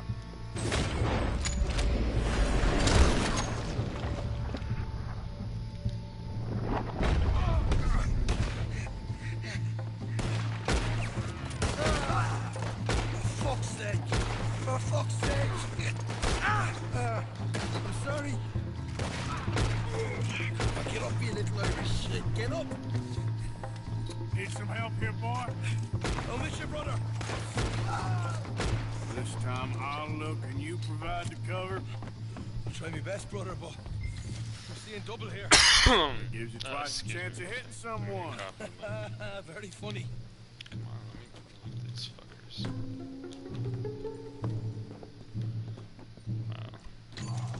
Music's freaking great. At least you ain't got a hole in it. Are those tennis rackets in there? Hot. Arthur, we got a problem. There's two arseholes on horses. How many you say? I just see a pair of them. In that case, we're fighting. Marston, Smith, get ready. Men, come out the train now, do you hear? We said you men come out now. There's only two of you fools. We got a whole lot less to lose. Why don't the two of you ride away? That way neither of you get killed. Goddamn liberties. Eh? There's a few more than turning up. Man, my big mouth. Huh. Okay. Let's Let's deal with them. Last chance.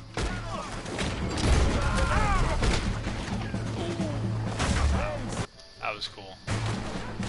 We got more coming from the trees there. Guns there, bitches. Behind us! We got more of the bastards riding in!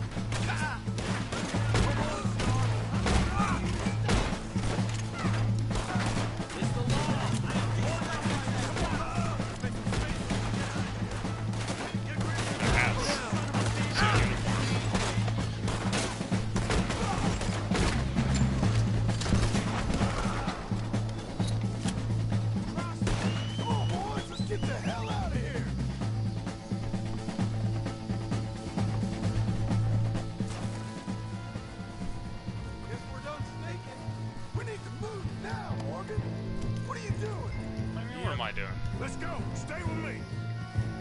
Where am I going? Oh, fuck. Yeah!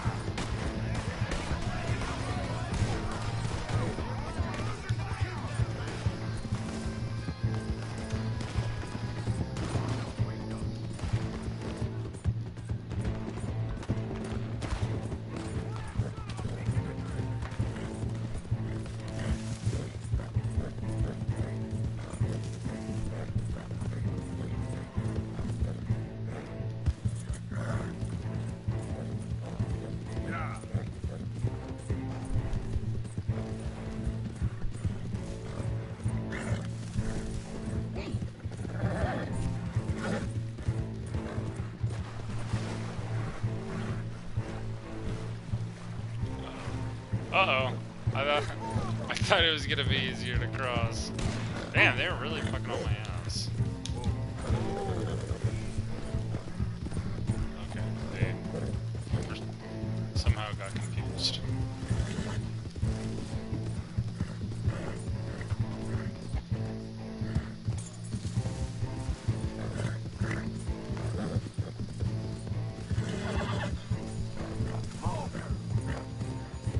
Oh my god. What the fuck? How did it go from like... Jesus. Oh yeah. Why did I do that? Like, I had no frickin' wanted, and then... Where am I gonna shot? I don't even see anybody on my radar. Come on!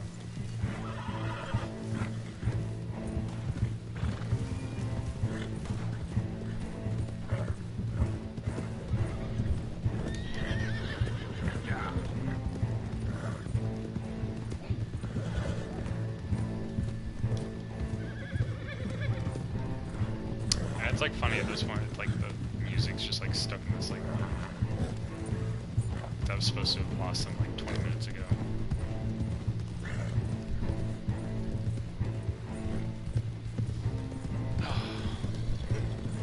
Oh, fancy. This is like private property.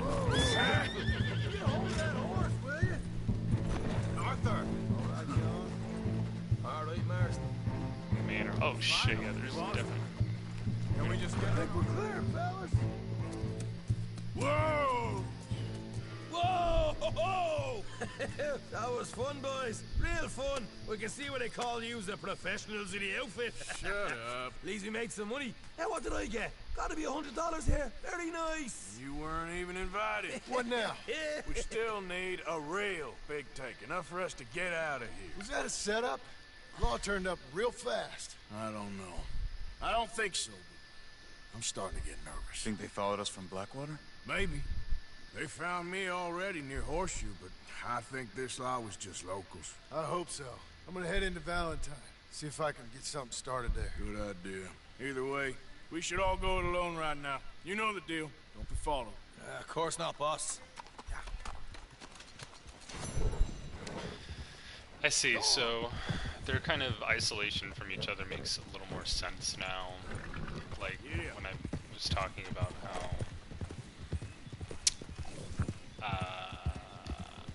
how, like, you don't really seem to do a lot with, like, Dutch and with a lot of the other dudes. Excuse me.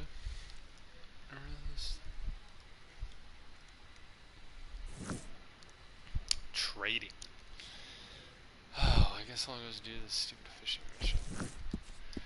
But it kind of makes sense when they're like, oh, okay, like, you know, when they do shit together, they gotta not be seen, obviously, because they don't want to be fucked with. But wow, this is like a good long mission. I actually like really enjoyed this kind of, you know, I'm kind of getting into this, I feel like, story a little bit more. You think all this Lemoyne air is free for you? Fuck you. And so in the beginning, it was really interesting the way that it was set up. Like, so, you know, we're doing the mission with John Marston, but then when we come back to, you know, we do some stuff, and then when we come back to actually go start it, we run into this, you know, other dude who's like young and kind of annoying, whatever. And it was interesting because even at like just like a writing level, like just at like the level of like the script, it was drawing the literal parallel of like kind of both what's happening to Arthur Morgan right now, in the sense that like he is getting older and like by this point he has tuberculosis. We just don't know it yet in the game. Like he doesn't know it yet. And not just that, so like that's kind of like actual, like, you know, the relation that it has to, you know, him being like, I'm the younger guy, you're the older guy, and blah blah blah, because that's like actually, you know, true to Arthur Morgan, but it's also true to what's happening. Stay right there and don't move. Shit. Damn it, dude, I just wanted a nice ride. This guy's gonna come up on me. I was trying to like talk about stuff.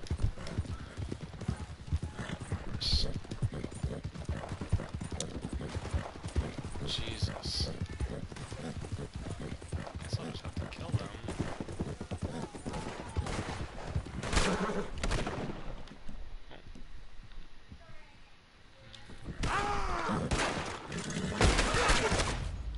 Oh my god. So annoying. That was so annoying. Dude. Okay.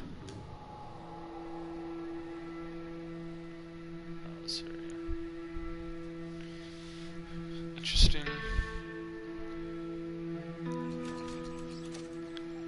$46? Holy shit. That's crazy. I just wake up from a nap. What the fuck?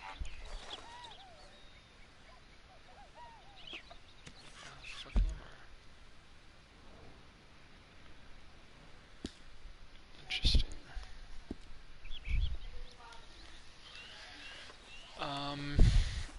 yeah, so what I was saying was at the beginning of the mission, the Irish dude, Yeah. drawing this literal parallel between himself and Arthur Morgan, where at a script level he's actually like just they're flat out naming what like these characters kind of represent. You know what I mean? They are, because Arthur Morgan really is the older guy and this dude is the younger guy. They're, you know, it's this instance where they can just say right there, flat out in the writing, like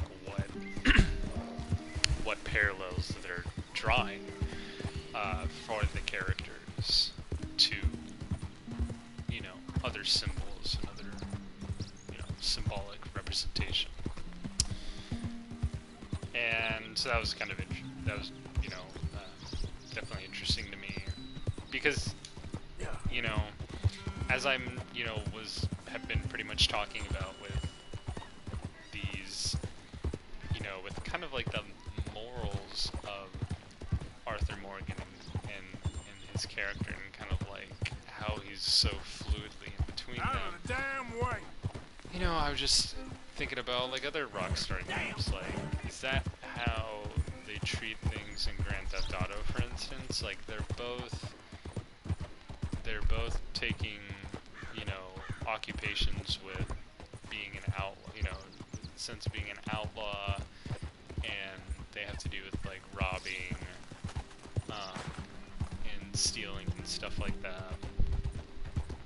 Whereas Grand Theft Auto, being set in, you know, well into modernity, you know, in contemporary setting, rather than kind of past fictional one that is more understandably, like, you know, loose in its moral, like, you know, it's, I don't know,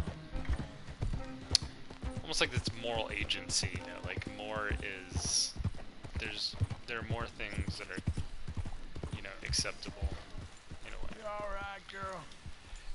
And yet, everything in Grand Theft Auto is pretty much the same. Apart from like the fact that it's not being justified. Good morning, Arthur.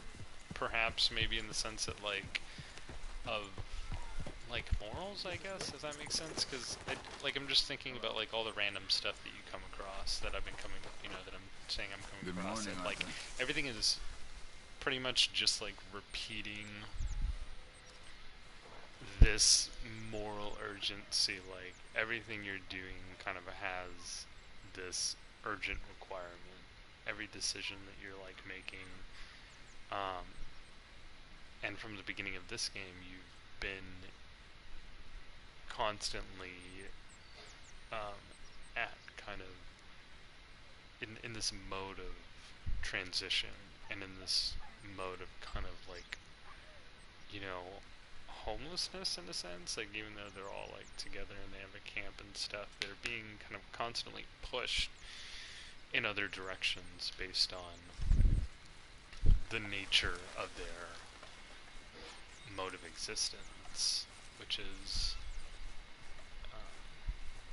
you know, stealing and kind of exploiting back capital, which is kind of like the, on the one sense, like the ultimate crime to then Did you capitalism. see that woman Mary Gillis and about? ideologies, Yes. you know, Yes, I did. I never centered told her. around, I know. You centered already around told capital. me that. Ideas above her station. Above anyone's station, that one. So everything has been kind of repeating that moral, you know, I think I said like moral aptitude test, you know, like, are you going to do the right thing or the wrong thing over and over and over again? It's everything. And I don't know, I'd be curious like how those are different in Grand Theft Auto and things like that, you know. I know that it's kind of pushing it out of the, you know, comparative Western analysis, but it's just it's interesting to me because like otherwise the things that they're struggling with, like morally, like the nature of their mode of existence, right? Apart from that, like everything's kind of the same, you know. So it's something. It's definitely caught my attention. Obviously, and it'll be interesting to see how it kind of pursues how we pursue this forward.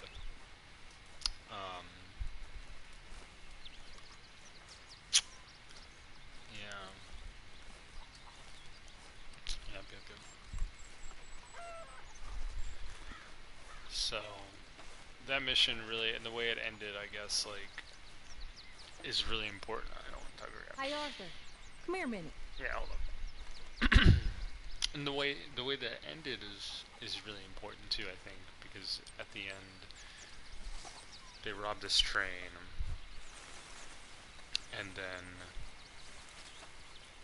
a lot of lawmen show up, like a ridiculous amount, and unlike a situation where like the very like mission that I just did with Micah, we robbed something and then got robbed ourselves, and we're outnumbered like, you know, just as many kind of as there were lawmen, and even then it's not like, oh, like there's like a shitload of like, you know, O'Driscolls and like competitive gang members, but it was kind of more touched on in this mission, where at the end they were actually talking about how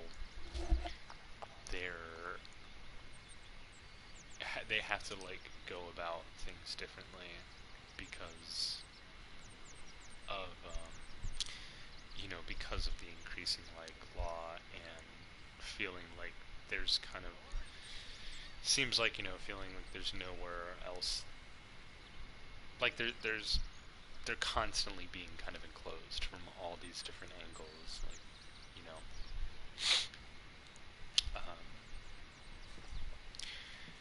So it starts with this kind of prophetic exclamation, you know, from this character who's saying like, you know, I'm the you. He says like, you're afraid of me because I'm like, you know, or you're threatened by me. So he says, you know, you're threatened by me because I'm the new guy and blah blah blah. I'm younger, and you're on your way out. And it's interesting because Arthur Morgan doesn't he doesn't seem to argue against that or say anything. So it's almost like, you know, we're kind of accepting it as prophecy, and then in the end we're not necessarily dealing with like Arthur Morgan on his way out in a way, Mr. but Morgan, he's more just like painting. And there's he's okay, sorry, no problem. kind of painting this picture though. They're kind of painting this picture by talking about how, by explaining how they can't go here, they can't go there without getting recognized or picked up now, or blah blah blah, and like, you know, there's less places to go. They're just describing that kind of process that they're, you know, that was professed in the very beginning of that mission. They're just describing that kind of like already happening, yet they just like don't really realize it, or they don't realize that that's what it seems to be, right?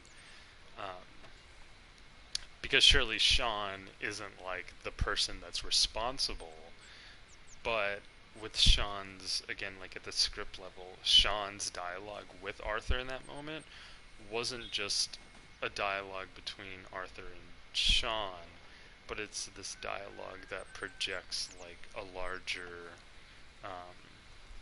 you know, a larger, like, I guess like, you know, like a map of the characters' like positions and where they lie in relation to each other. So Sean, in a sense, wasn't necessarily even speaking for himself, but at a literal level, like, I'm like the new and you're like the old. You know what I mean?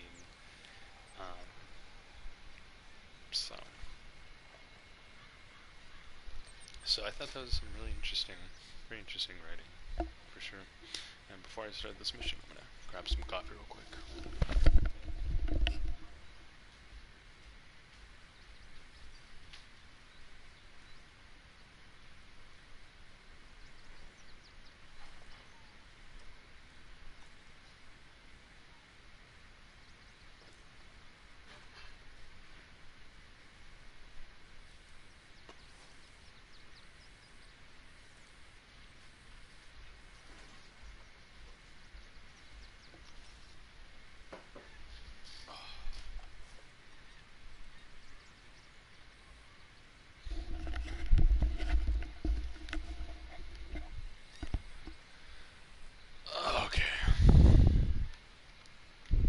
Alright, so I'm gonna start this mission here.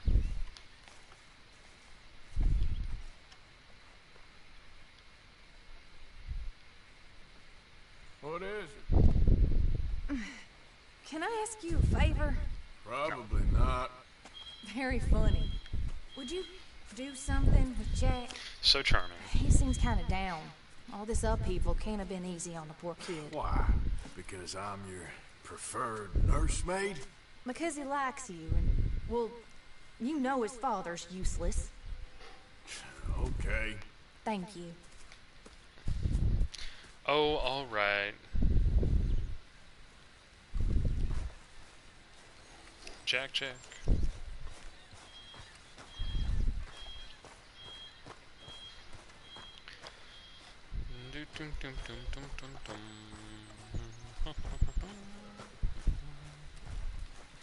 Well, I would ask if anyone had any questions. You know, I would engage with the audience a little bit more, but because I'm streaming, I'm not sure if anyone's watching. I don't think they are. But in any case, if anyone watches this later and is ever interested in, okay, I just like, oh, is it over here? I see. But if anyone is interested in, you know, anything, in any questions you might have about what I've been talking about, or my experiences with the game, or anything else, you know, that, like I said, feel free to, you know, even if I posted this a while ago, feel free to leave a comment or something like that, and, you know, be interesting to hear. Playing. Anything fun? I guess. You want to come fishing with me? Fishing? Sure. You're... It's about time that you started to earn your keep. Okay. Good. Let's go get your pole then. Now, you do have a fishing pole, don't you? I sure do. Uncle Jose made me one. Good. Well, let's go get it then. Go catch us some fish. Yeah. Doodle. I'll mount up and lift you on when you're ready.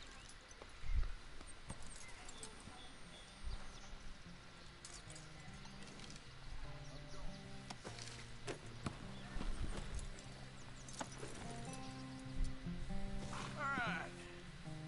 Let's go then. So, where are we going? Just down to the river near here. You shouldn't go too far from camp. Oh, okay. You feeling better? Know you was a little sick. Oh, I'm fine. You're a brave kid. So, just like you. Well, I don't know about brave. I ain't much of a kid no more. So your mama might disagree. Her and a few other women, I guess. What do you mean? I'm just talking silly. Been a tough few weeks up in that snow. I like the snow. Yes, but not like that. When are we going back to the other camp? The one near Blackwater? Yeah. Well, we're not. This is our spot. For now, anyway. Why? I forgot a storybook there. We left so quick. I'm sure someone can get you another storybook. Really? When? Well, we'll see. Got fish to catch first. All right? This looks as good a spot as any.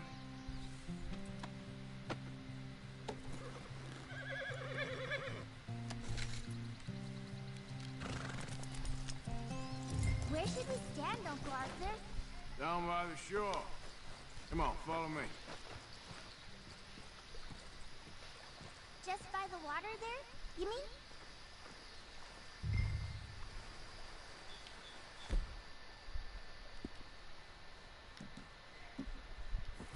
First,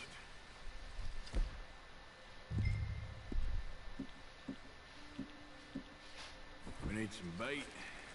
I'm gonna use some cheese. Cheese? Smellier the better. Now, cast your line.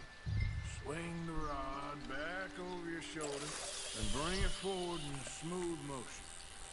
Use your wrist, not your elbow. Like that? That's it. Good. All we do now, Jack, is wait for a fish to take the bait. How do I know when I've got a bite? Well, if you feel the tip of your fishing rod just twitching, don't yank it yet. That just means one's nibbling. You feel a hard tug. That's a fish going for the bait, so yank hard to hook it.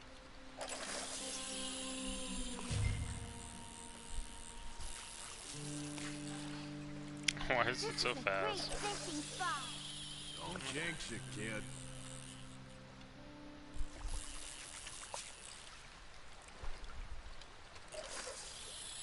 You okay there?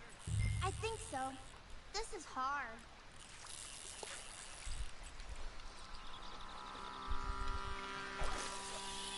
Yeah, how long do I have to do Why this? am I not catching any? Just be patient.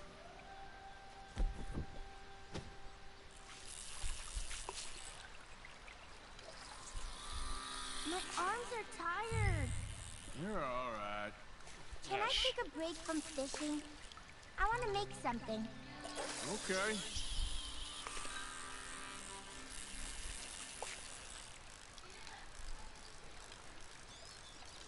I'm gonna pick some of those red flowers. I'll be right back.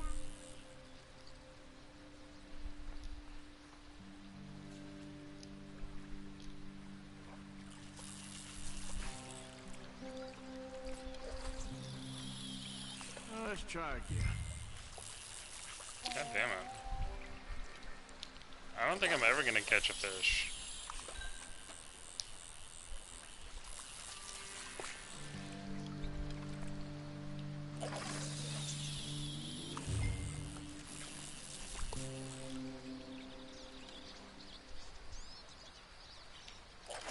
You gotta stick at things, Jack.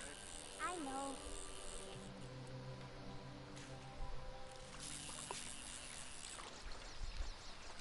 Do you just have to like leave it out there? Fishing sure is boring, Uncle Arthur. I know. Boring as hell. But then, something happens. Oh, You can I'm an get food for idiot. days. I thought you were, I thought we were fly fishing. If you're lucky.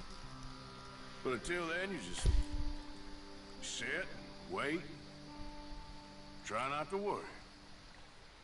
It's good for you, It's good for you? I guess. Something's tugging at your rod, Uncle Arthur. Oh, that was Got easy. one, Jack. I see. I see. Ah, damn it. Get him. Why?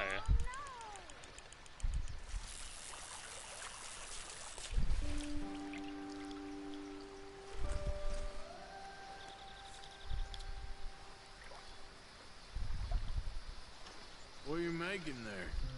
You'll see. It's a surprise. Really nice music. I like the look of that spot. I mean, yeah, talk about this game as far as like being cinematic. Like, you know, we have like the audio, and we have that kind There of we go. along with like what we can actually, you know, like control about the environment. Like, oh, Oh man, that music is just like such a good, See him fighting there? such a good like kind of, you know, That's when western you gotta type be of, careful. You'll break the you know, line. rural Best setting. to wear him out first before you try to reel him in. It reminds me of the Seems like he's movie taking a rest now. Paris, I'm gonna try Texas. That's reeling him in. kind of a more recent kind of artsy type of like indie Look, film. Jack, it's a bluegill. It's almost as small as you. We should really. And it's actually a German-made film. And it's about like contemporary, you know, This necklace set I in like the made. 90s. Necklace? Whenever it was made, and definitely like a fine young western, man. but it's very weird. And, In such you know, all that complex kinda- circumstances. Arthur, isn't it? Arthur Morgan? Who are you? Yes, Arthur Morgan. Vanderlyn's most trusted associate. You've read the files. Typical case. Orphaned street kid seduced by that maniac's silver tongue and matures into a degenerate murderer. Agent Milton? Agent Ross. Pinkerton Detective Agency, seconded to the United States government. Nice to finally meet. We know a lot about you. Do you? You're a wanted man, Mr. Morgan. There's $5,000 for your head alone. $5,000 for me? Can I turn myself in? We want Vanderlyn. Old Dutch. I haven't seen him for months. That's so. Because I heard a guy fitting his description robbed a train belonging to Leviticus Cornwall up near Granite Pass. Oh, ain't that a little old-fashioned nowadays? Apparently not. Listen. This is my offer, Mr. Morgan. Bring in Vanderlyn. You have my word you won't swing. Oh, I ain't gonna swing anyways, Agent Milton. You see, I haven't done anything wrong, aside from not playing the games to your rules. Spare me the philosophy lesson. I've already heard it from Mac Callender. Mac Callender? He was pretty shot up by the time I got to him. So really, it was more of a mercy killing. Slow, but merciful. You enjoy being a rich man's toy, do you? I enjoy society, flaws and all. You people venerate savagery, and you will die. Savagely, all of you. Oh, we're all gonna die, Agent. Some of us sooner than others. Good day, Mr. Morgan. Goodbye. Enjoy your fishing, kid, while you still can. Who are they? No one to worry about, no one at all. Come on, let's pick up your things and get home. We're done fishing.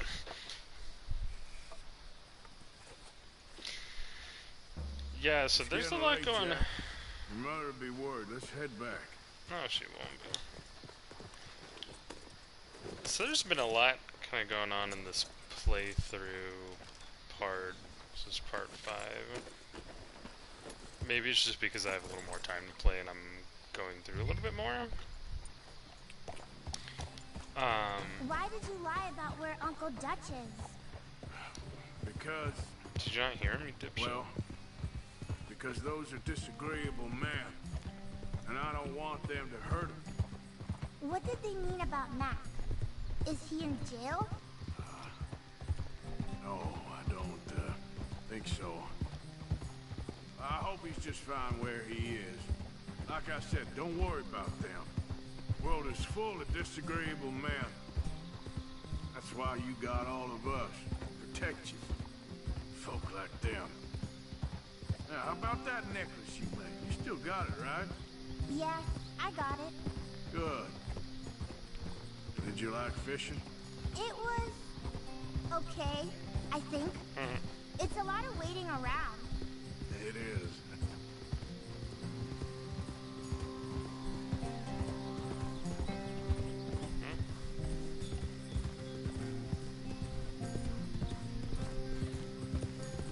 Yeah, there's going to be a lot to talk about after this little mission part. And I'll wait to see what else gets said, you know, if he kind of raises the alarm right away, or if I have to kind of go do that later.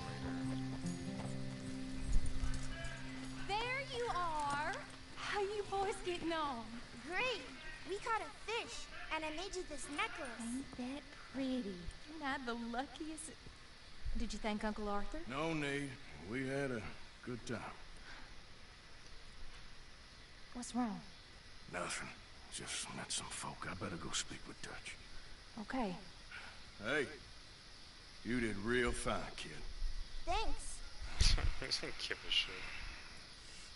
We got a problem. What? I just met some guys out near the river. A fella named, Milton, and, I don't remember the other fella's name. Ross. Milton and Ross. And they are employees of the Pinkerton Detective Agency. And they know about the train, and they know we're here. Were you followed back here? No, they know we're near here. And they want you, Dutch. They offered me my freedom in exchange, they did. Why didn't you take it? Very funny. Well, what do we do now?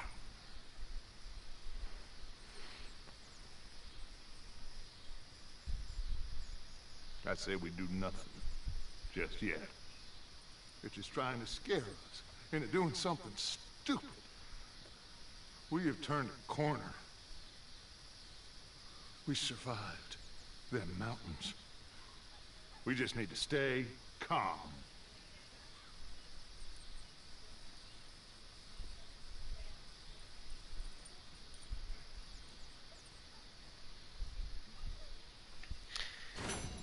Yeah, I'm sort of make a note right now to, like, even though it's pretty weird that, like,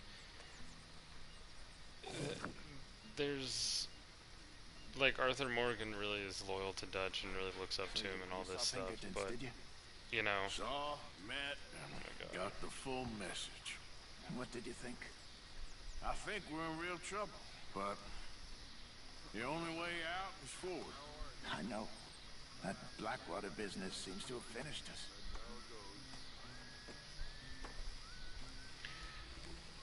Okay, first thing is just a note about how, despite looking at Dutch so admirably and loyal, you know, and like Arthur's so loyal to him, I'm just kind of surprised at how little we're actually getting from him, you know. It's like, even when he's like, what do we do? He's like, nothing, for now.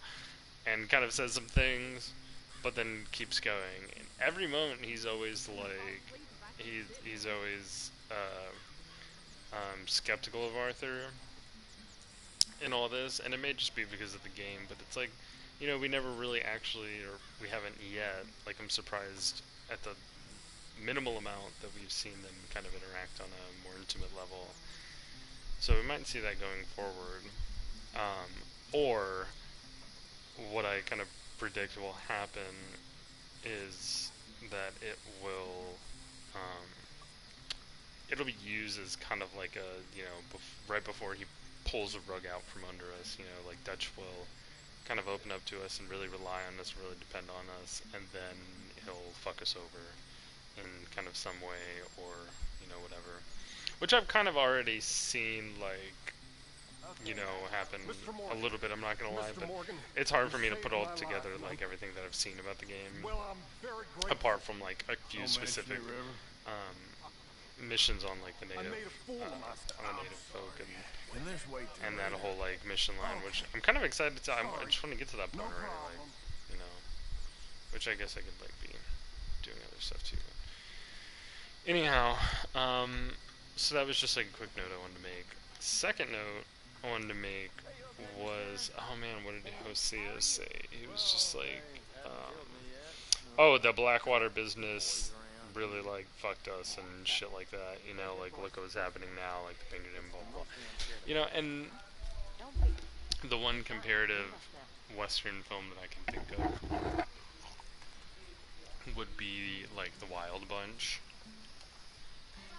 where, although that's really, like, the setting and everything is way more influential, it seems, to Red Dead Redemption 1, because it's set in Mexico, or at least, like, in the southwest borderlands, and it's also set in, like, the 1911s, like, 19-teens, like, the early teens, and that's a film about this gang of thieves and such, who they start out trying to do this robbery and it goes terribly wrong, and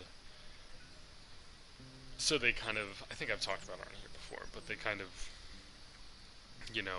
devise a plan, like the leader who's like, aging and blah blah blah. And people keep doubting him and keep placing all this doubt on him. Like he comes up with this plan to, kind of finally one last time get like a good fortune for them to kind of retire on. It's going to be the last job they do, of course.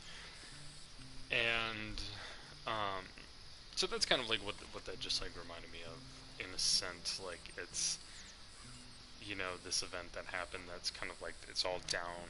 It's the catalyst to all these other things that are coming up. And then third, I just kind of want to go into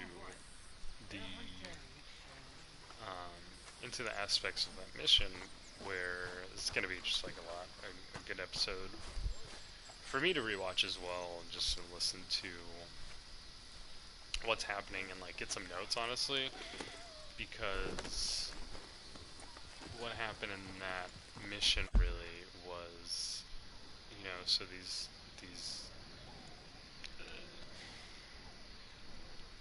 these lawmen come up, especially at a time like too when Arthur is doing a favor for a single mother that's kind of a part of his gang, and he's Uncle Arthur, right? So there are these non-nuclear family values and kind of family dynamics that are taking place, at least that are kind of taking place at the emergence of like this kid's life. Like that's, he knows them as like uncles and whatnot. So Arthur's having this moment with him where he's like trying to teach him how to fish, even though he's not really interested in fishing and stuff like that. And symbolically, that talks about, especially that he doesn't have a father, so he kind of acts in that role temporarily. And so symbolically, we're, it's kind of this message about, I think, like the future and offspring and descendants. Lewis Gordon has talked about descendants, and that's been very influential for me. Lewis Gordon's a philosopher that you can look up and see a lot of videos on YouTube. I won't go much into it, but right now at least. So the mission is kind of set behind this symbolic, the symbolism of like, kind of the desire to kind of leave what you have to be inherited, to leave your ways of life, to leave your cultural ways of being kind of behind to those come after you, and kind of teach them to continue those, right? Hello. And then what it's set against is the two detectives who are private detectives, but they're hired by, they said seconded, so they're in some way like at the authority of the United States government. So you have the antagonist being this kind of coupling of, the private sector and the public sector. So these detective agents come up and they basically threaten they have guns out. They know who he is, and they're immediately positioning him in a submissive role because they have the law on their side, and they could potentially even lock him up right then and there.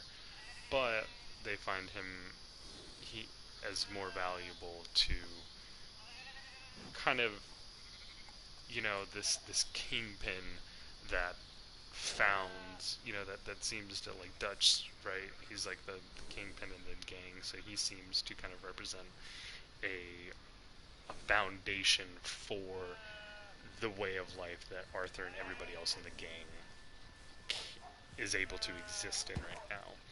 So that's why they're interested in getting Arthur to work for them, so they can kind of, pull that kingpin. Well, obviously Arthur isn't gonna, like, buy it and everything, and that's, like, not really the point. But the point is that there's, like, it's introducing a dialectic, right, between what Arthur's trying to inherit to his descendants, in the sense of, like, just those that come after him, and that are in his kind of family, and in his kind of, whatever, in his mode of existence. So you have that on the one hand being threatened, is put into an antagonistic relationship with with, like, a dual entity made up of the private and the public sector. So then, therefore, like, kind of everything that controls, like, our lives and, like, the structures of our lives are really bound up there.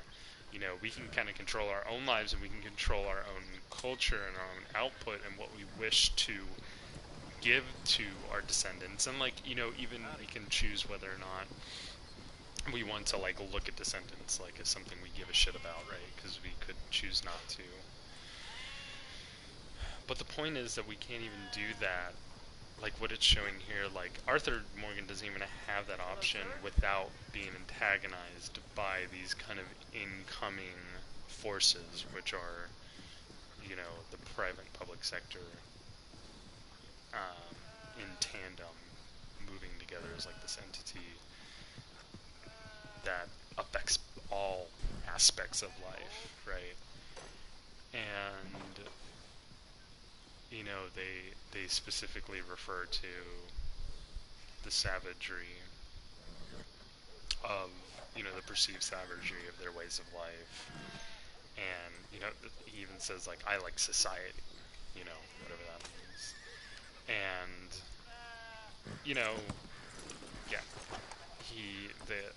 the detectives are very intentionally positioned against not just the way of life that Arthur is leading, but any way of life that isn't this incoming,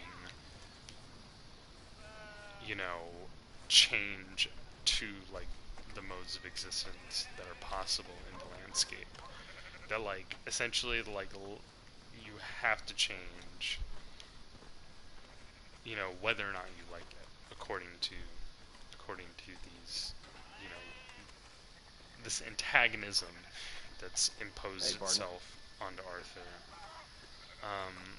A problem with that, just before I get into this, a problem with that would then be that, Arthur Morgan is still, and the Van der Linde gang are still, in a very real sense, a part of that, which is the antagonistic force, right?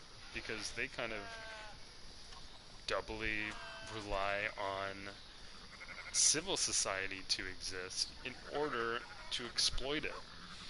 And they rely on, this kind of incoming, like, free market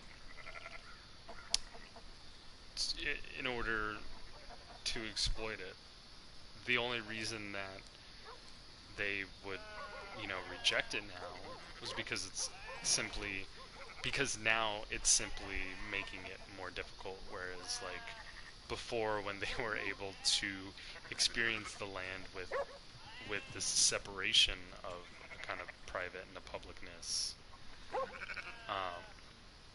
whereas now they're kind of dually combined, and there's no breaking out of them.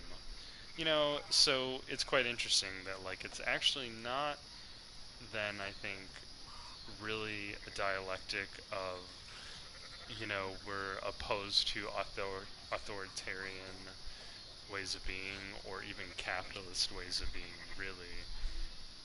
In the sense, you know, it's the dialectic of being able to kind of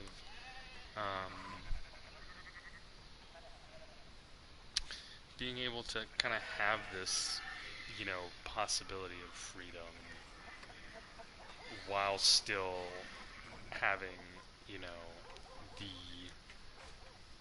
certain, like, modes and aspects of, like, civil society. It's kind of like wanting to have your cake and eat it too, I think. You know, we just kind of... That's an interesting shot. Take a screenshot of that. But this... Yeah. I think I might have gone a little too far in it,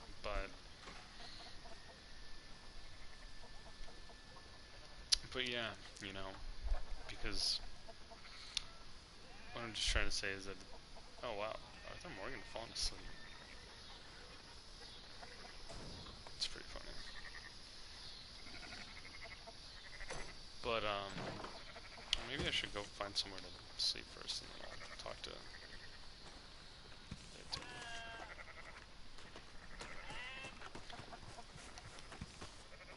But yeah, I think it's just really something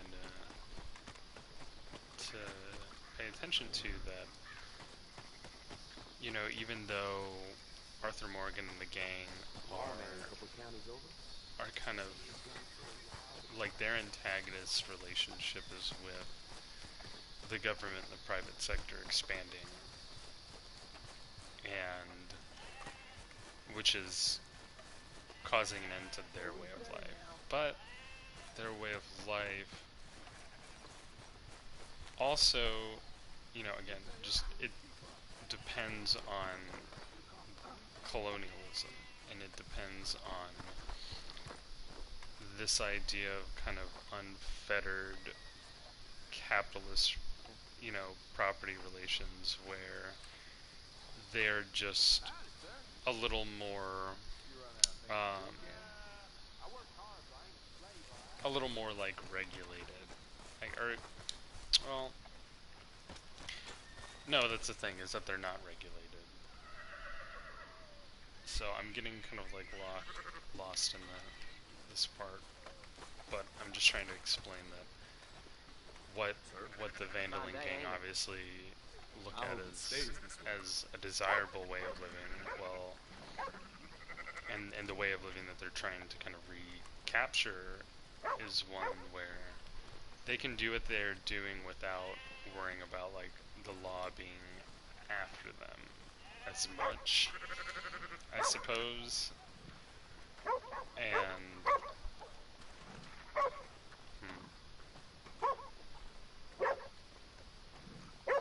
just because, I guess, like, you know, I don't know, maybe it has to do with, like, the land being settled to, it's like they kind of relate, they like the land, but only for themselves. I don't know.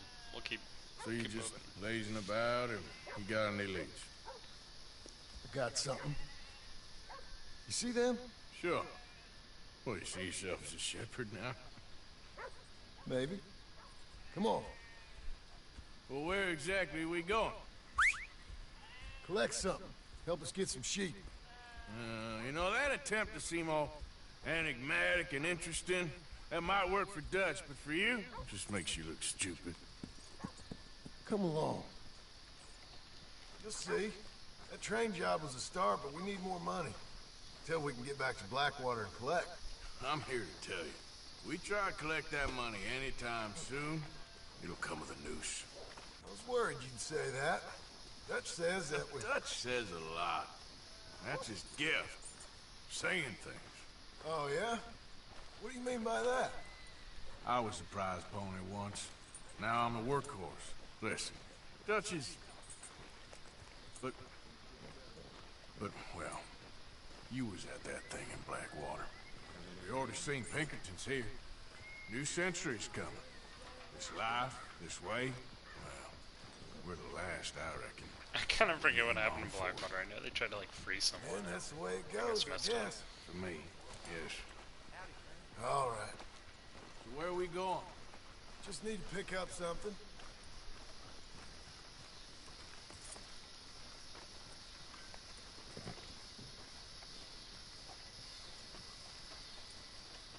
There's a hitching post over there.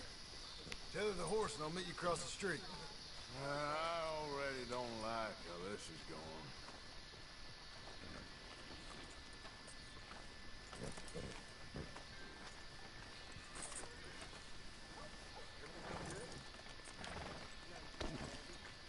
That's fine to hear.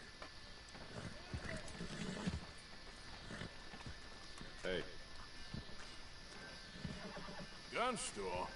Yep. Can you, head in, pick up the sniper rifle? I'll explain later.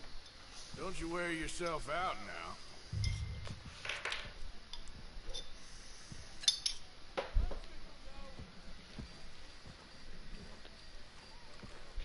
Go on. We just need something with a scope on it. Hello.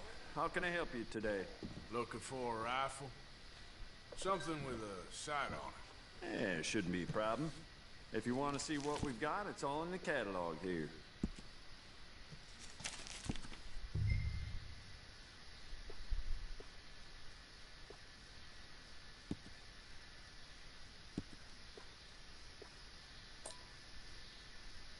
Locked? The fuck? Here's some of the gun. It doesn't cost any money.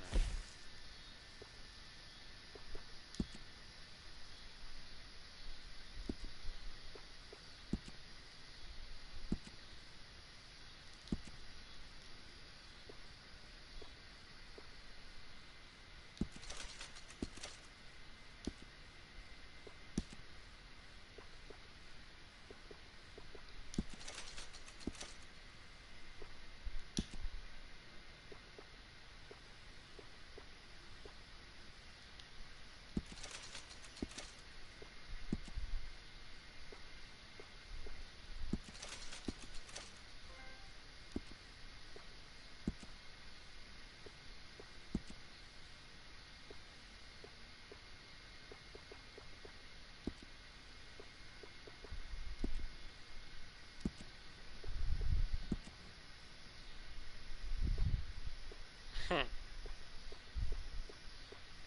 hilarious.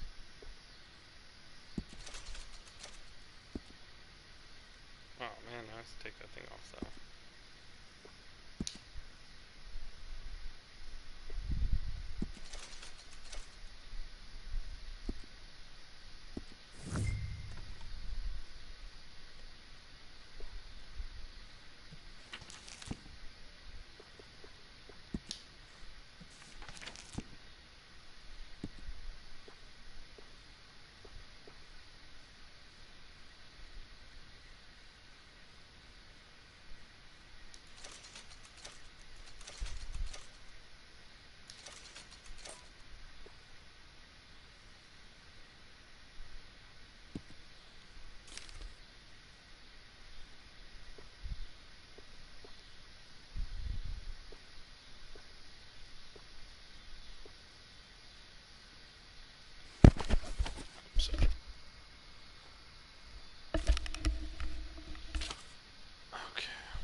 You know, I just kind of...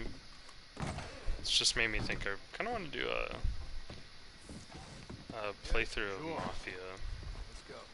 I think I'll do that once I finish my fucking grad application. Finish writing this bullshit, dude. I have a lot to do, and I actually should probably study for the GRE at some point today. But that's just Why really couldn't not you what I'm have looking done forward that? to. But Done what? Bought that I gun. have quite a bit to do. But once I'm done, which will be in December, I can do a playthrough of Mafia, and that'll be pretty fun. It's a game that I really love, and I just watched The Godfather Part 1 and 2. I've never seen 2. Always playing some goddamn game. But I think I ain't the one taking Jack on fishing trips. No, I think you ain't. I think the If you say the boy ain't yours, what's the difference? You probably only run off again. Why are you so interested in my life? Ain't you got one of your own? Just do one thing or another. Not be two people at once. That's all I'm saying. It ain't that simple. You know that as well as anyone. Same as with you and that girl. What was her name? Mary? That was different. No, it ain't. Just the same. Anyway, for the love of God, will you tell me what you got me doing here before I turn around and hit the breeze? There's a herd of sheep coming down to auction from Emerald Ranch. Folk in town were saying the owner's trying to stamp out every farm from here to Ansburg. Yeah, I know that place. Well, I wanted to listen to that, but what I was talking about was just watched Godfather Part 1 and 2, and there's a lot of similarities between the crime genre and crime and gangster genre of this, obviously, especially in relation to just Rockstar Games, kind of a whole milieu, like Grand Theft Auto and Max Payne. They're all kind of crime stories, but that crime story also relates to kind of like noir. But a couple of new ranch hands will be collecting on the sale. Doubt the town will care to notice too much. Why we need this rifle you couldn't buy yourself? Reckon we shouldn't get too close. At least not till we know what we're dealing with. Let's see what we can see from up here.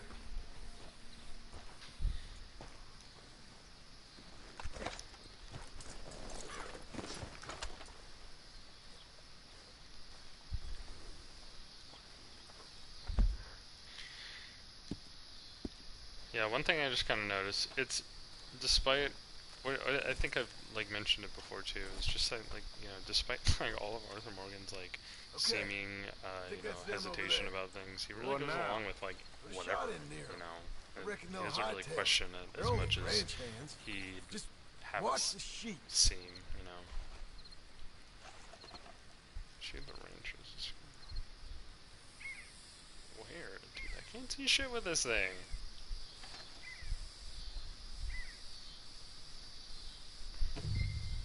Go on, give him a warning shot.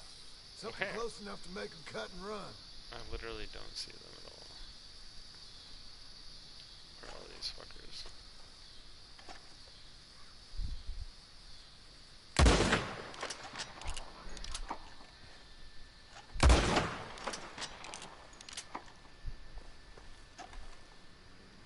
Looks like one of them don't scare too easy. Shot in close. That ought to do it. All right, let's go round them up. Let's go steal their sheep. Great idea, dude. Hey there, girl. Let's go get the strays. You ever work on a ranch, Marston? No. Wow. You? Okay. Here or there, but not much. Most cowboys I know are dumb as trees. How hard could it be? I guess we'll soon find out. Let's get these things. Bring them back to the yards.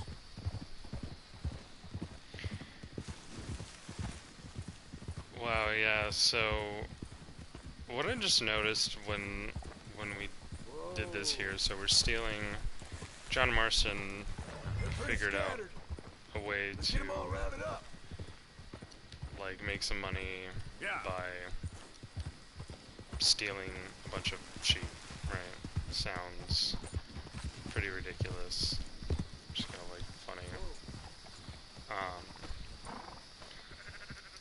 But what's interesting, and I just realized, which is kind of funny that I just realized that because I was just working all day on it, you know, all day today before I played.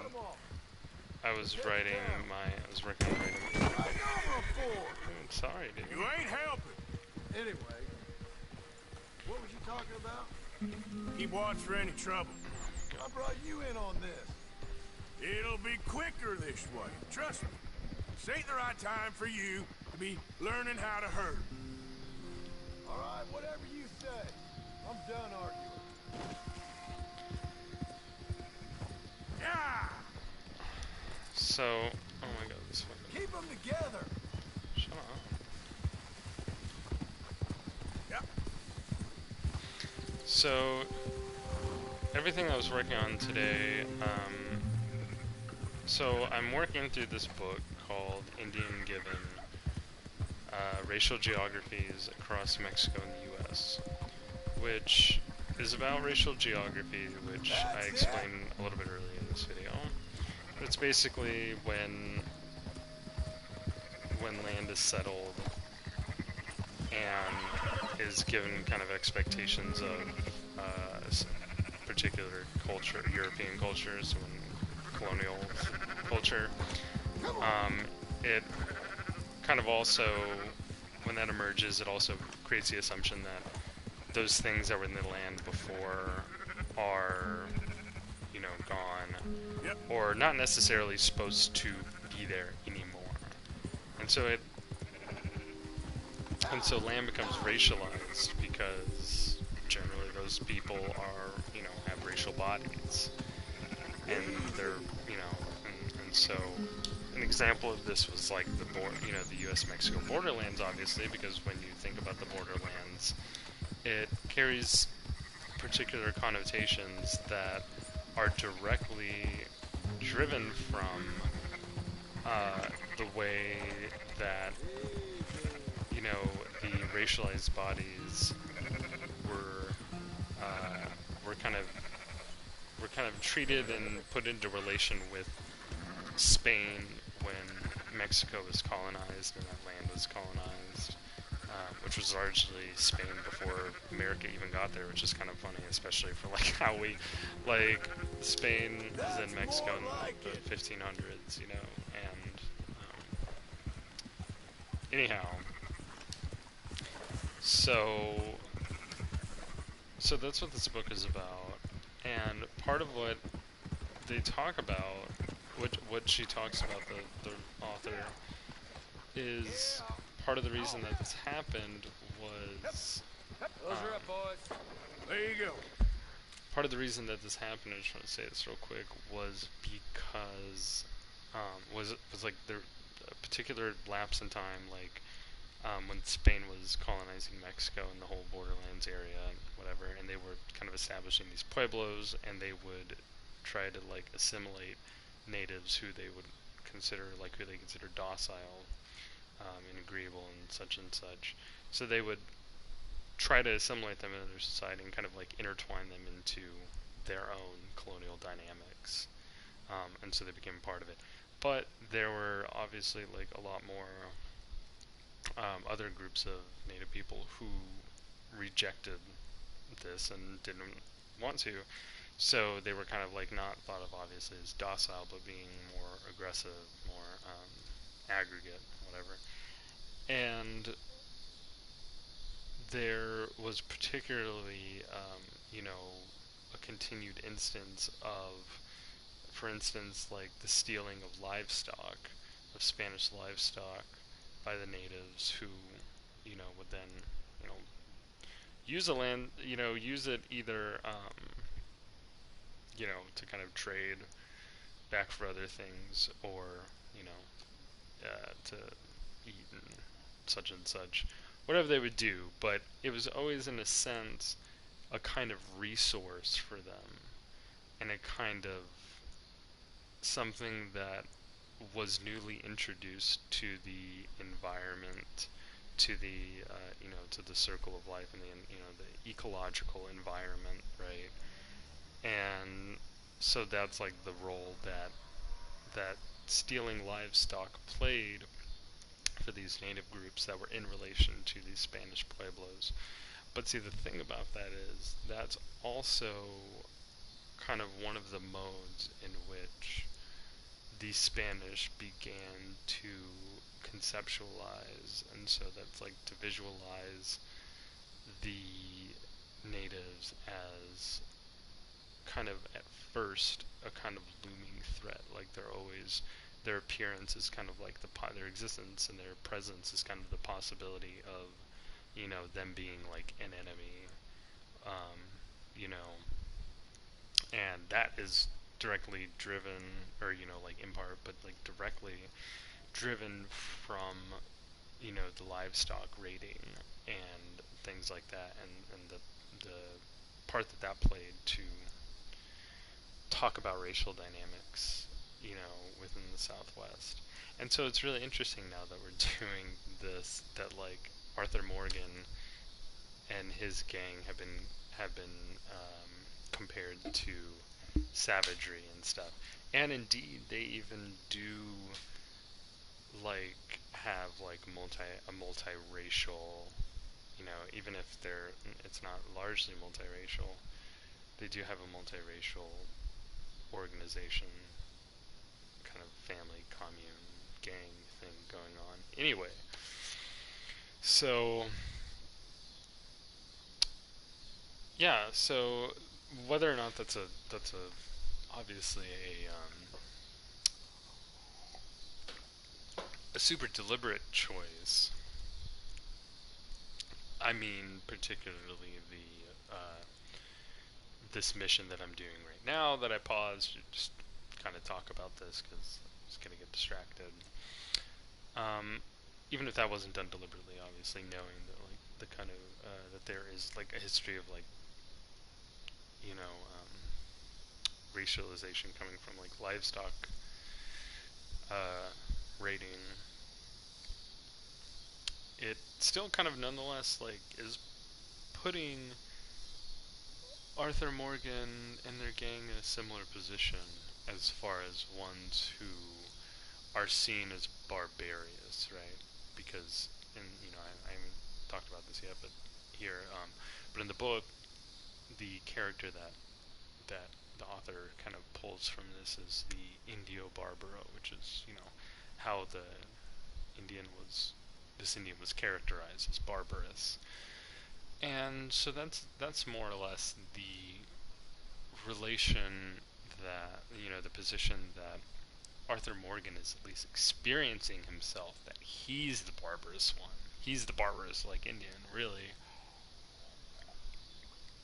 In a certain sense. Obviously not really, because he can blend in with everybody else perfectly fine, which is Indio Barbaro could not do. That was like their defining character, is that they're by definition outside of like this, and if they can prove that they are not right, they're docile or something like that, then perhaps they aren't barbarous, but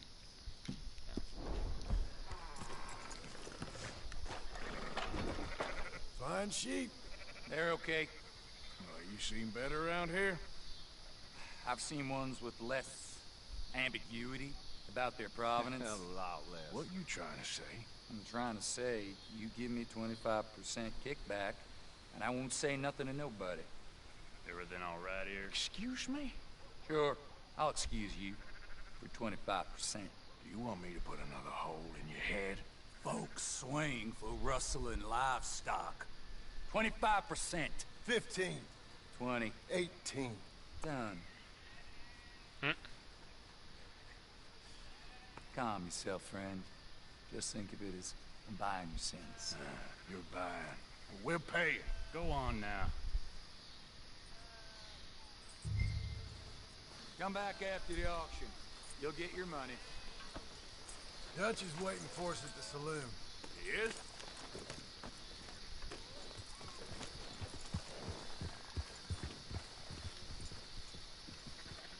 Wow, Dutch is actually waiting for us. I thought we was doing the robbing here.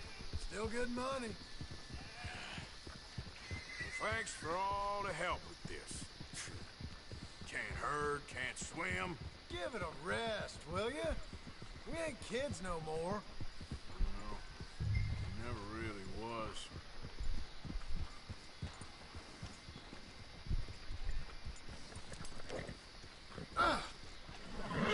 Watch it! Christ, Arthur! Young Jack rides better than you. Come on, sunshine. I'll buy you a whiskey. Is Jack John Marston's son? I might have missed that. That's pretty funny. Not everyone, but after in the you, end, sir. Oh yeah, it is, huh? Just shades of grey. Compromises. Compromises. Well, I have never been a man for Gentlemen. Dutch, Leopold. Where have you been? Working. Marston's thing. Good. And? We're just waiting to get some pay on a few sheep. Leopold, my good friend, as long as you're here, why don't you and John go make sure there ain't no funny business? Of course. Gentlemen, drink? Sure. Nothing like talking to old Strauss to make you want to blow your own brains out.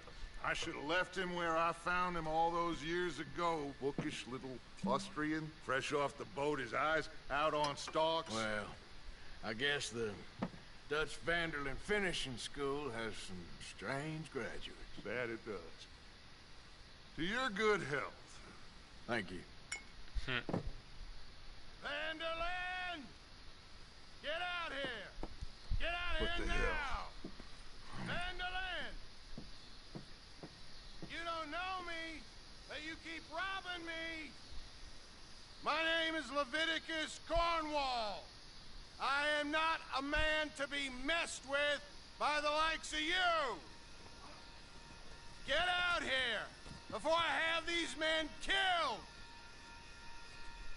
What do you think? Get out here, Well, you depraved piece of trash! You start spinning the yarn.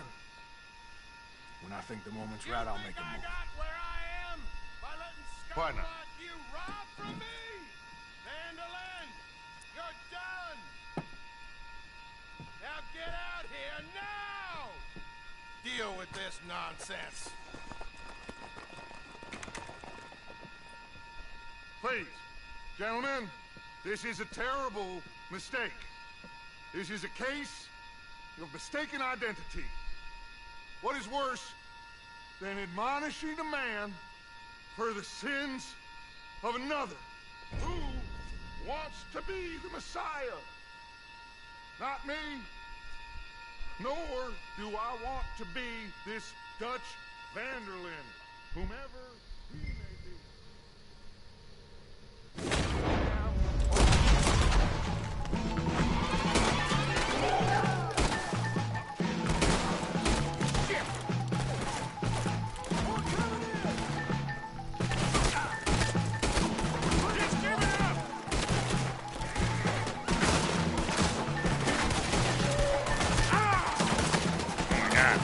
God damn it.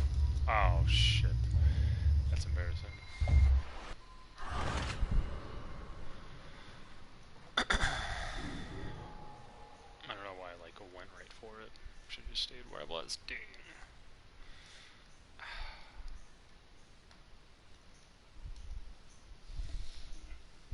Who wants to be the Messiah? Not me, nor do I want to be.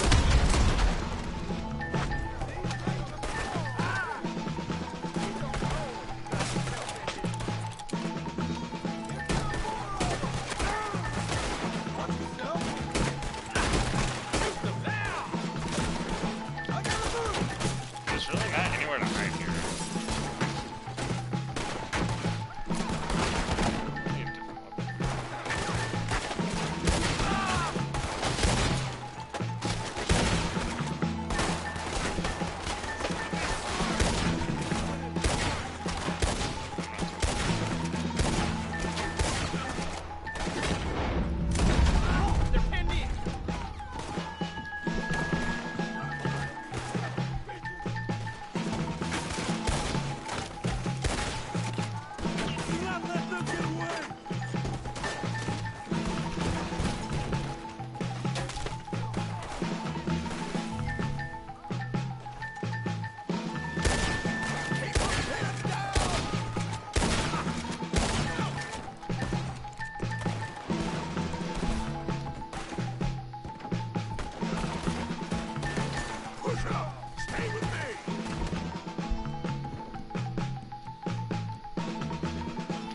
this music is just so good. Yeah, I mean, it's such a cinematic experience.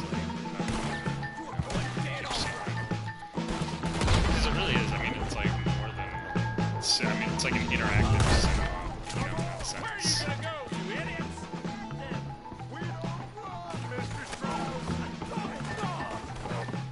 Strauss is down! Arthur, cover us! God will push the wagon. Arthur, shoot someone! I'm trying! Here goes! Get behind the wagon as we push, Arthur. You can use it as cover. You're going to get yourself killed over there. Oh God! Oh my God! You gotta be kidding me! Fell off the roof. Okay. Here we go. One more time.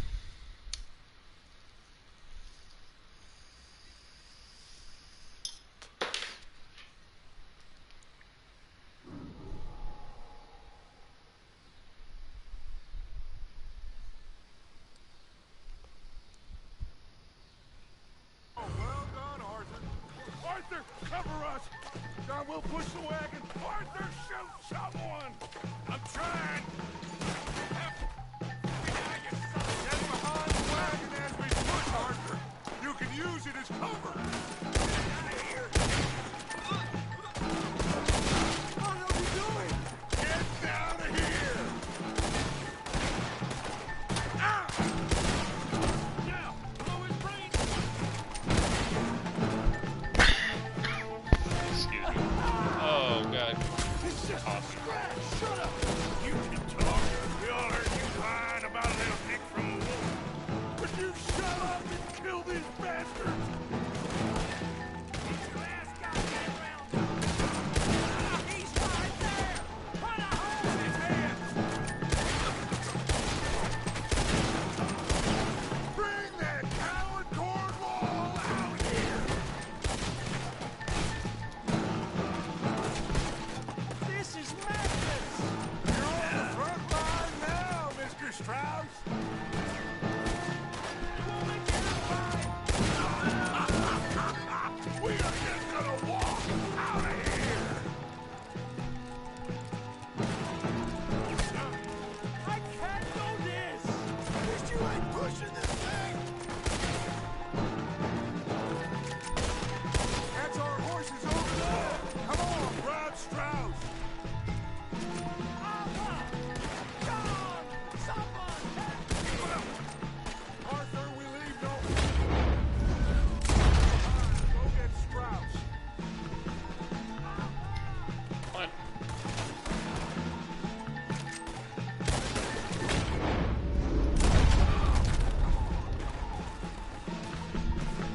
Help me out of here, please!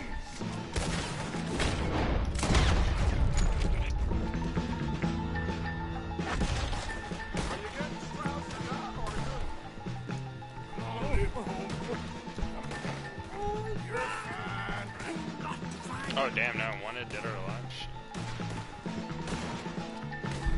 Hurry, hurry, please. Looks like we're clear. Let's go. Put Strauss on the back of John's horse, and let's get out of here. That's my horse? What the fuck? Why is my horse like Make sure white now? nobody's following What the us. fuck? We'll get back to camp. We're gonna Doesn't gather make the any troops sense. and get them to start packing up.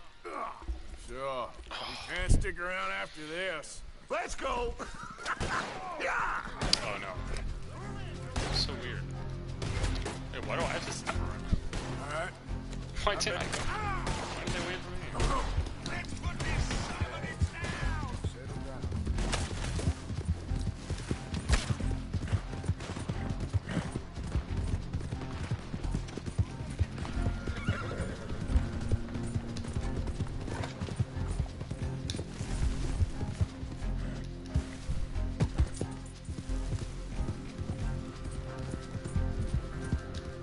Holy smokes. Yep.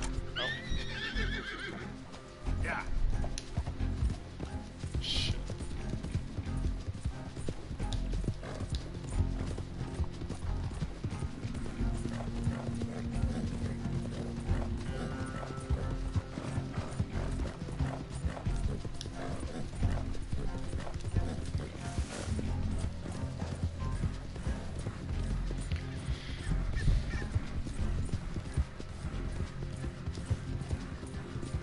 Yeah, I really want to play the other one, the first one too.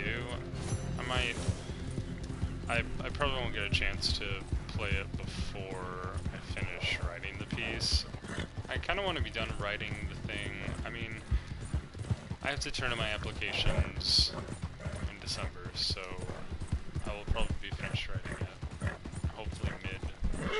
I mean, like have it finished by like early to mid November. I think is kind of what the plan is. Which I have a good amount of time. But yeah, still a lot of shit to do.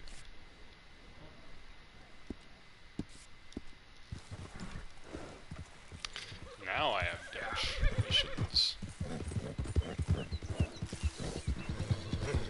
Again, though, even my time though with Dutch, even in the mission, was really not very significant.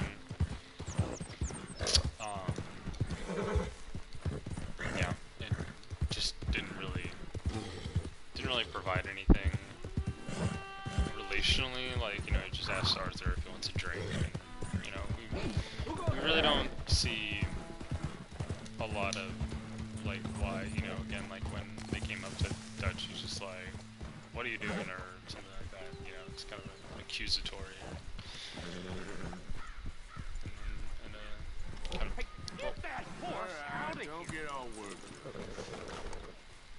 So, we keep heading east, is that the plan? For now. And when do we stop? When we reach Paris? Oh, that'd be nice. Join the commune. So, we moving? Yeah. We stop when we find someplace sensible, shake them that's following us, and lie low. This is lying low? We turned into a bunch of killers, I mean it. We ain't even got the delusion of being anything but a bunch of killers. We are just trying to survive, Hosea. We don't have a choice. This'll end soon. Damn right it will. Constipated as usual. Micah told me of a place we can lie low. Look here. Dewberry Creek, he said. Okay. Maybe you and Charles can go take a look, clear off anyone you find before the whole lot of us move in looking so conspicuous. And how we gonna do that? I don't know. Start dancing? Looks like I turned into a goddamn errand boy. You have turned into my son. You worry because I worry. We are just the same. Hey, Charles, come on. I need you for something. Sure, this can wait.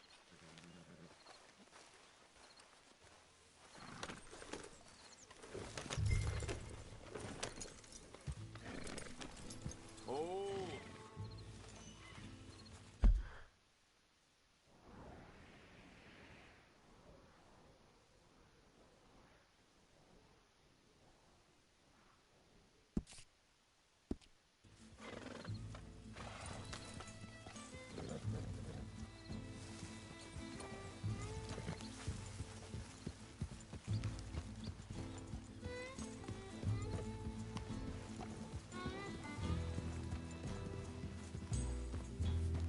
So where are we going? Find a new spot to camp. We're packing up and moving on. Again? We have to. And fast. We'd already pushed our luck too far before that mess we just made at Valentine. That didn't sound good. Killed a lot of law. Killed a lot of Cornwall's men. They must know where we are by now.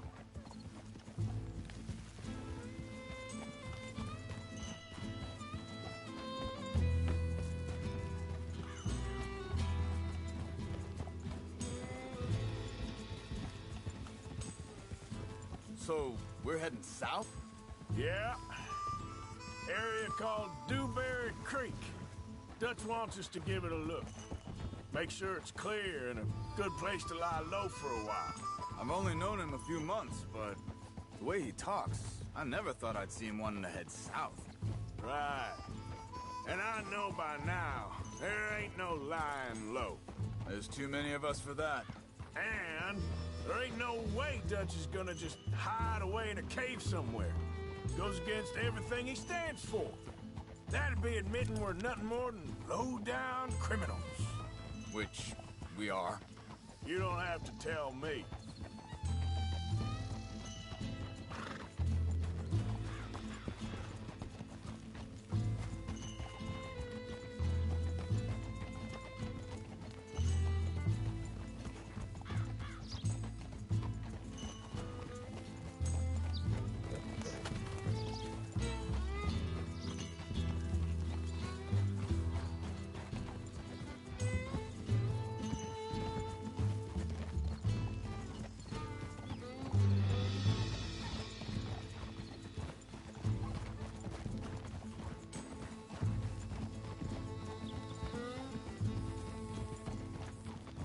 So where does it end?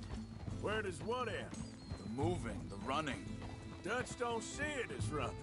Call it what you want. I don't know. Before, put enough time and distance between you and the problem, eventually it went away. I mean, this is a big country. But now, with these Pinkertons and better paid bounty hunters, I ain't so sure. Maybe the price on our heads got too big. Yeah, they've certainly got money behind them.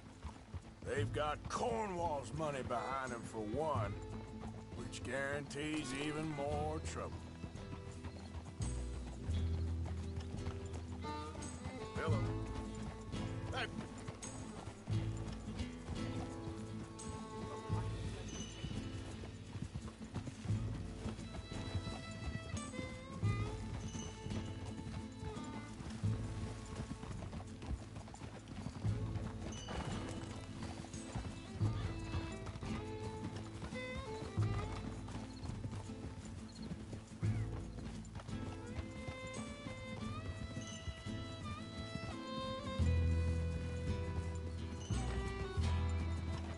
Whoa!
I think that must be it up ahead. The old dried up creek. Seems very open. Yeah, it does. Ain't sure to be the best in the rain, neither. Well, let's take a look around.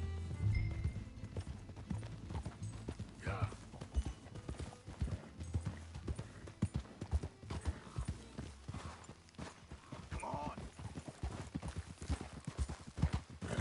Hey, I see something over there. You see it?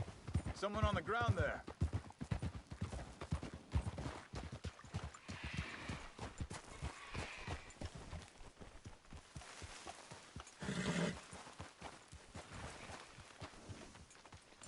He's been shot.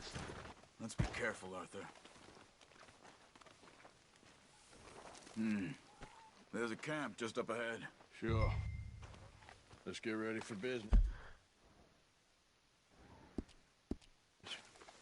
Any issues? Shoot first, debate second. I'm not gonna shoot for the sake of it. All right, Charles, let's go take a look. Look, here it is. A few tents, but place looks empty. Let's have a look around and make sure.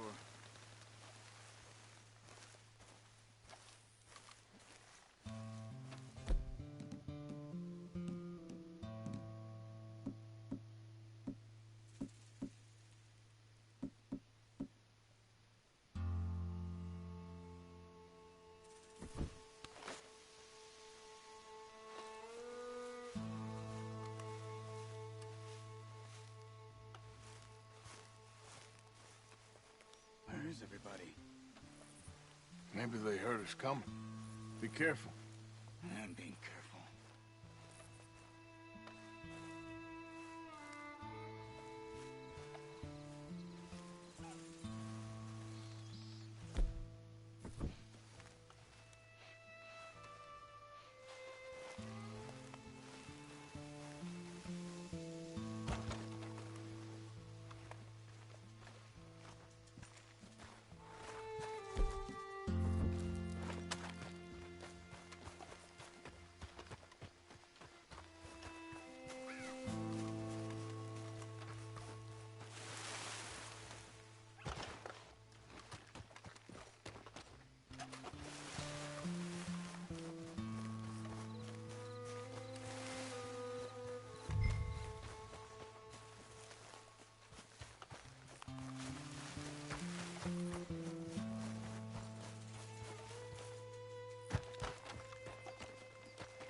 Someone's been here. Sure. Someone's still here. There ain't no one here now. I ain't so sure about that.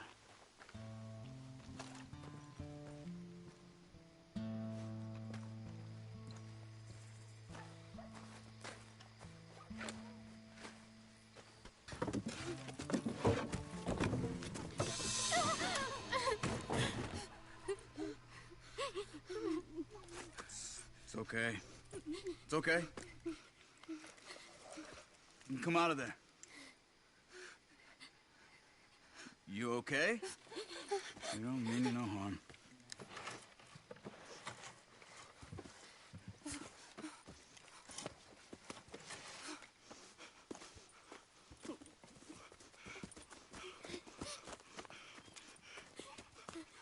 He said, are you okay? Sprechen Sie Deutsch? German? No. Now go on. Get out of here. Go. We need the land. Go. Get the hell out of They here. took our father. Who did? Men last night. Where? Where did they take him? Ain't no business of ours. I don't even speak their language. You ain't as tough and dense as all that. Come on, Arthur.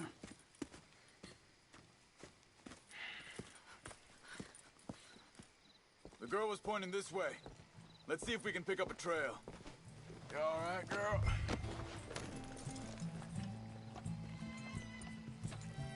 There. Tracks. Come on. I don't see nothing. Hoof marks. This way. What's going on with you? What do you mean? You were just going to send that woman and her children on their way? We're wanted, man. We got Pinkertons breathing down our necks. We should be moving camp, not running off on some wild goose chase. Come on, Arthur. That's not how you are. Well, maybe you don't know me as well as you think you do. Think this is the right way? Give me a second.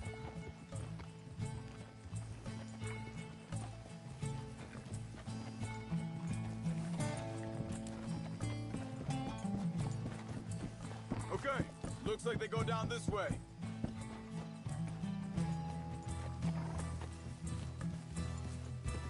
So, what happened with those Pinkertons anyway? When you were fishing with Jack? Said they were on to us. Offered me freedom if I turned Dutch. They picked the wrong man there. We should have moved right then, if you ask me. Wait, just let me make sure this is right.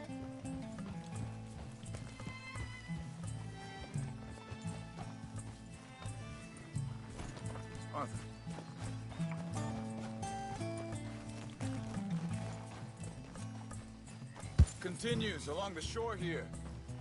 Now, I was saying, bastards told me they killed Mac. Said it right in front of Jack. That kid, it's gonna be tough for him. Yeah, but he has more folk looking out for him than most of the rest of us had growing up.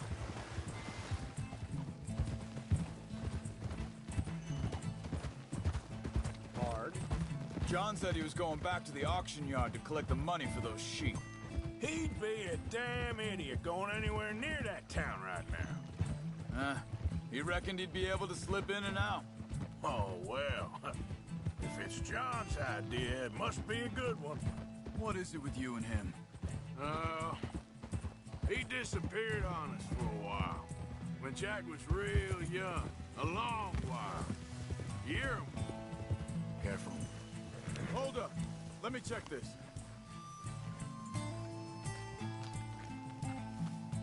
They carry on along this trail. So, you was saying? He did? And we was... family, you know? Guess I still ain't fully forgiven him for that.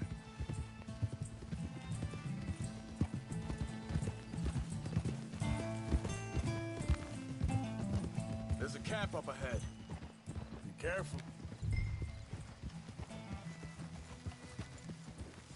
Seems deserted.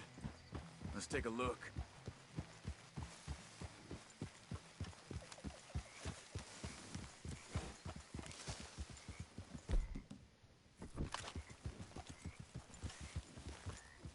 Hold.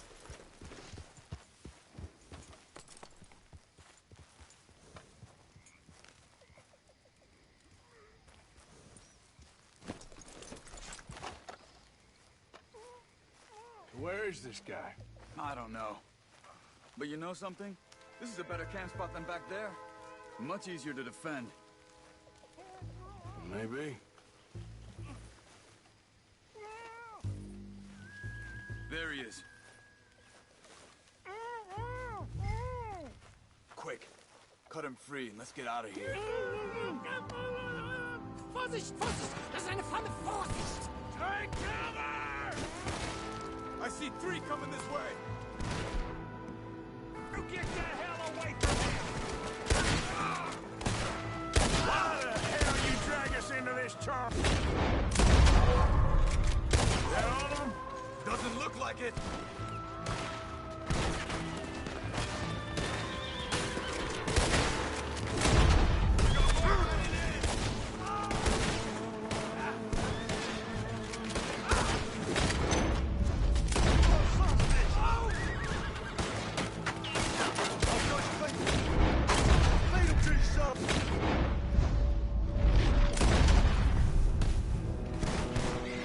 Last one's making a run for it. Take him down.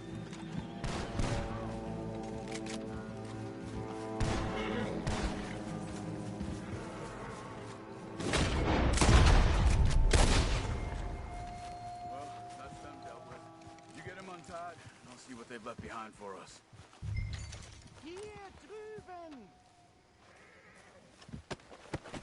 Schneiden Sie das Seil durch, bitte! Come on. He looks in some pain there. Sie sind alle weg! Bitte, lassen Sie mich gehen! Cut him free. Let's get him back to his family. It's okay. Getting you out of here.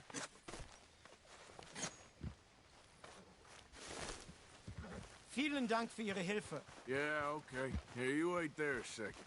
Charles, go find Dutch. Get the caravan to divert here. This spot should work for us. I agree. All right. Come on. I'll take you back to your family. Also soll ich mitkommen?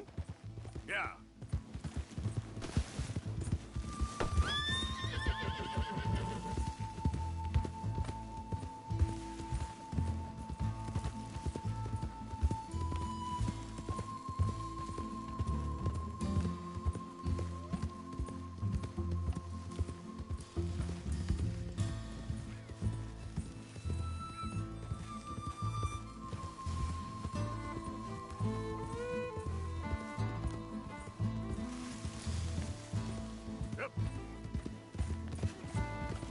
bringen Sie mich hin?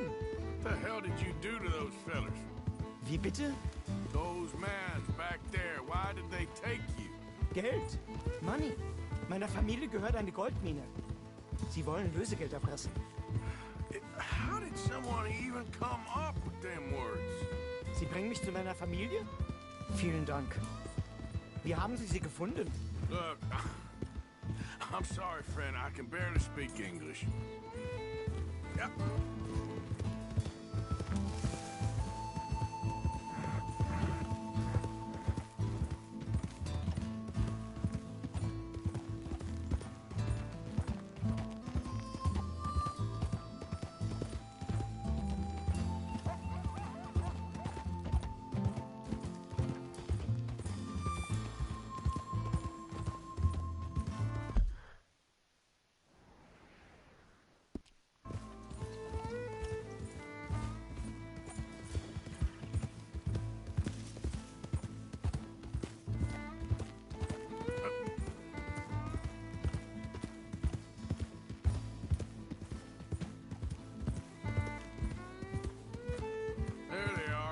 Dem Herrgott sei Dank.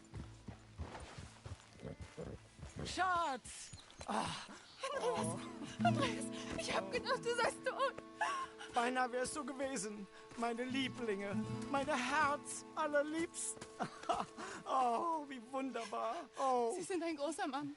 Ja. Ein großer Mann. Ja, wirklich. Es ist ein Segen, dass wir Sie getroffen haben. Come on, now get out of here. This place ain't safe. Get out of here! Ja, ja, Vamos! alles klar. Vamos! Ich hab was für Sie. Einen Moment. Dankeschön. Thank you. Vielen Dank, herzlichen Dank. Guess it was a pleasure. Ja!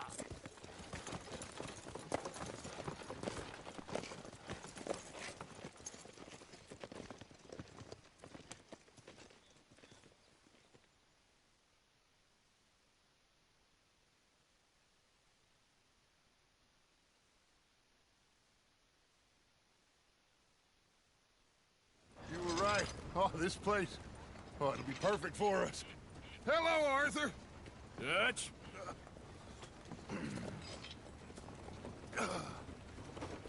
Miss Grimshaw, Mr. Pearson, put everyone to work. Make this place a home. Well, I don't know where the hell we are, but we are going to make the best of it.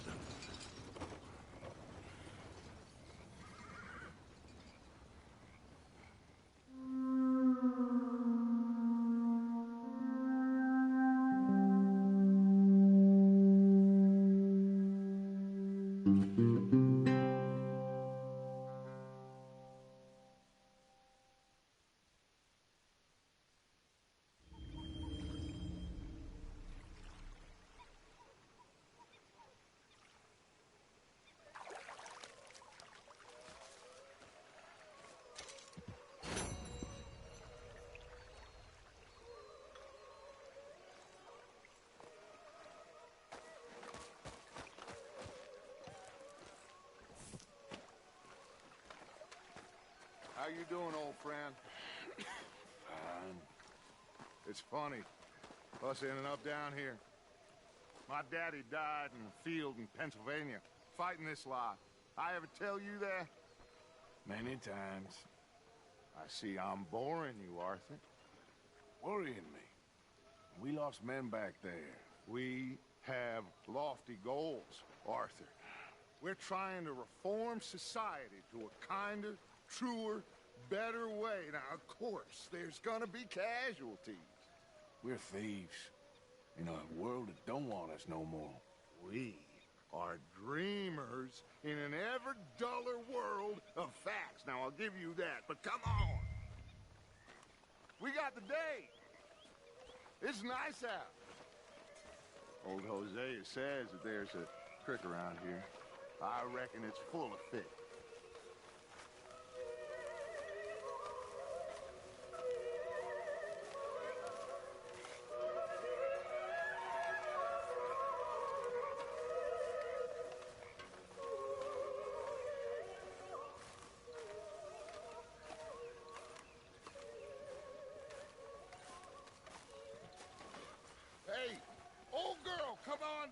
don't you show us this creek you've been pissing in? Hey, you don't look too rosy, old friend. I thought this warmer weather would... My days are looking good along over Dutch. Always green crushing and bubble bursting, you. Come on, Hosea. Let's go fishing. All right, gentlemen. Let me show you how it's done.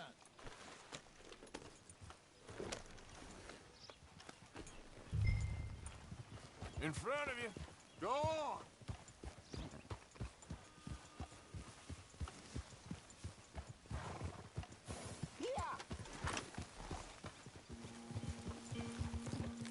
Why don't we just fish here? There's a whole lake of them. Because I need to get out for a bit. Me and the old guard. Before any of them back there, oh, there was us. A curious couple and their unruly son. It feels good here. You did well finding that spot, Arthur. More Charles than me. It's like I can breathe again, thick and soupy as this air is. Might even do your whistling pipes some good, Hosea. I was once in this country with Bessie. Feels like a lifetime ago. It was a lifetime ago. But what a life we have lived, how well we have fought. Especially both of you. I hope so. But now, when things are desperate, we have to stick with the plan. Make enough money, then find somewhere where nobody will find us. Where we don't have to hide. Like where? I got some ideas hatching, but I need you with me, not against me. Both of you. Of course. Still, we do need money. So keep a low profile, especially in the local town. After Valentine, I want everyone on best behavior here. No trouble. But start turning over the soil and the rocks. See what turns up. Dutch, we've got to be discreet. Imagine what a slew of rich simpletons there must be down here. Oh, this is perfect for you, Hosea. You'll be able to play them like a fiddle. Nothing would give me greater pleasure, but... No buts. Not today. We fish and we enjoy the day. Looks like law up ahead. Play it cool.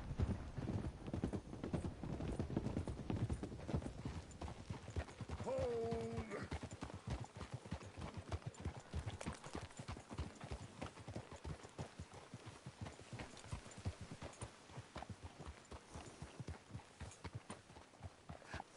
Hello, gentlemen. Well, look what the cat drug in. I seem to have gotten myself in a spot of bother. Quiet back there. Let's see if we can't sort this out.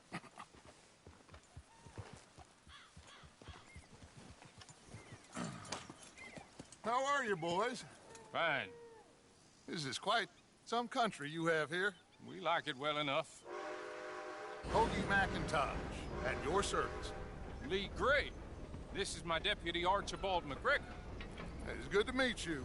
You a Scot? Partly. The best part.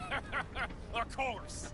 Now, tell me, sir, what did the silly, fancy fop back there do?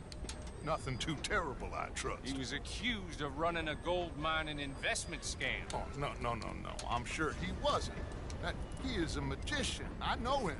He's a fool, but he is not a bad fellow. Now, can we just... I wouldn't do that if I were you. Shit! The Anderson boys! I can't have more scandal! Well, allow us to help, my friend. Arthur! Chase wanted man. And take Archibald with you. Just what I signed up for. Come on, big guy. Perhaps we can discuss the foolish magician. Let's go after that train. Keep your guns holstered. We need them Anderson boys alive. Come on, hurry. All right. Come on, we're losing them. Will you relax? We're not losing them. Faster, come on. What's your name, sir? Arthur Callahan. Faster, Mr. Callahan, please. My neck is on the line here. I get it. I'm doing my best. So what are these fellas wanted for? Looks like like a son of a bitch is gonna make me. You sure I can't just shoot him? No! Did I not say that? You said plenty. You all are a goddamn joke! Idiot! Now get after the others, come on!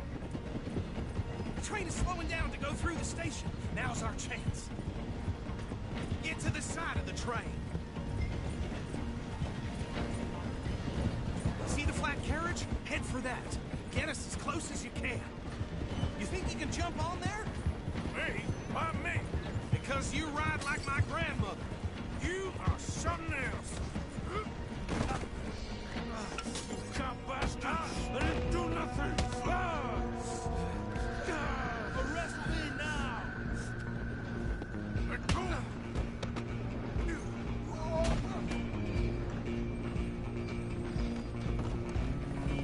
Go! Get after them! Stop!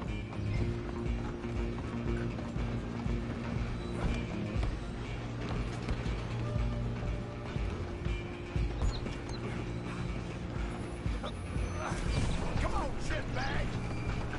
Go on, don't lose him! Bastard! Damn bastard! Get the hell away from me!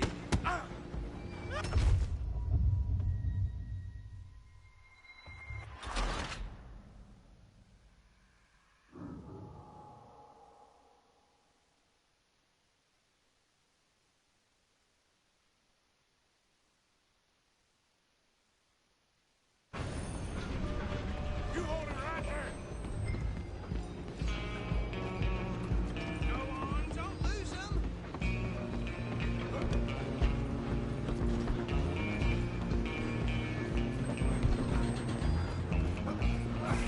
Come on, shitbag!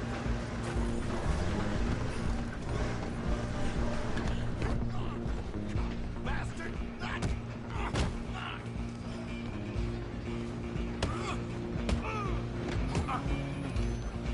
Damn bastard!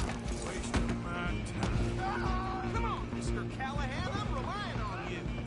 You're only making it worse. I'm coming for you next. I'm gonna ride ahead and stop the train. It's just us then, lawman. Come here. Do we need to bother? Let me go. Can't do that.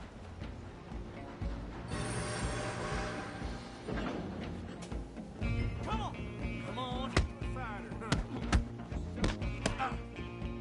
Fighter, you sure?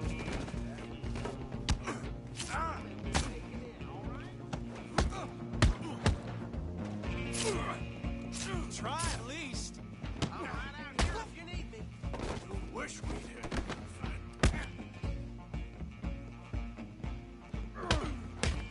Need some gin? Come on.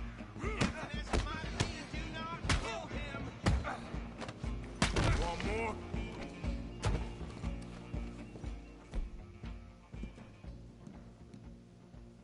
Flo? Is everything all right in there? Well, I don't think he's dead. I think I won the fight. Just about.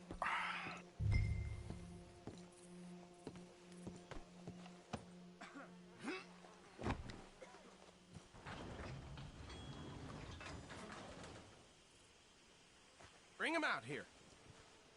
Deputy? Sounded like quite a commotion. Is that him? I sincerely hope so. Old Anders Anderson. So what now? You take him in, come on. A fine job, well done. And a pat on the back for me for stopping the train.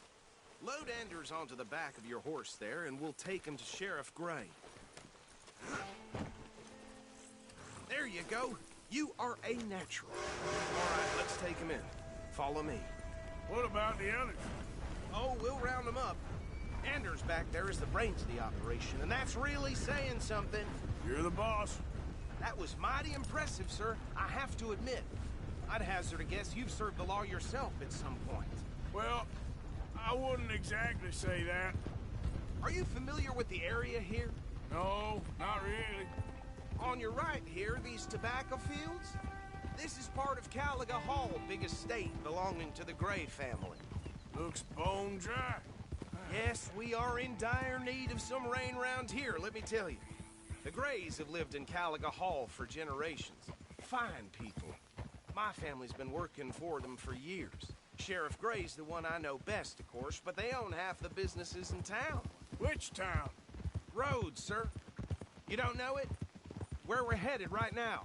Ain't what it was before the war, but it has its charms.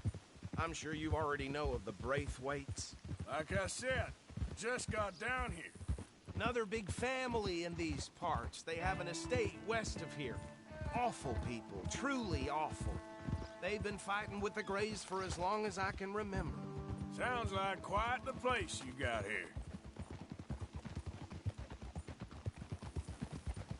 We're gonna bear left here.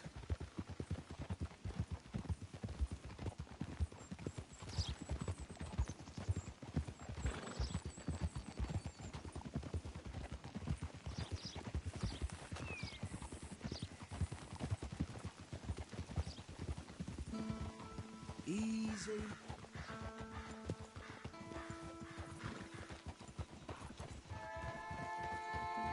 Here we are. Welcome to Rhodes. Up there on your left is the Rhodes Parlor House. Very reputable saloon owned by the Gray family. We also have a general store, gunsmith, post office, train station, of course. What more do you need? Oh, good. They're back. And that's your friend, right?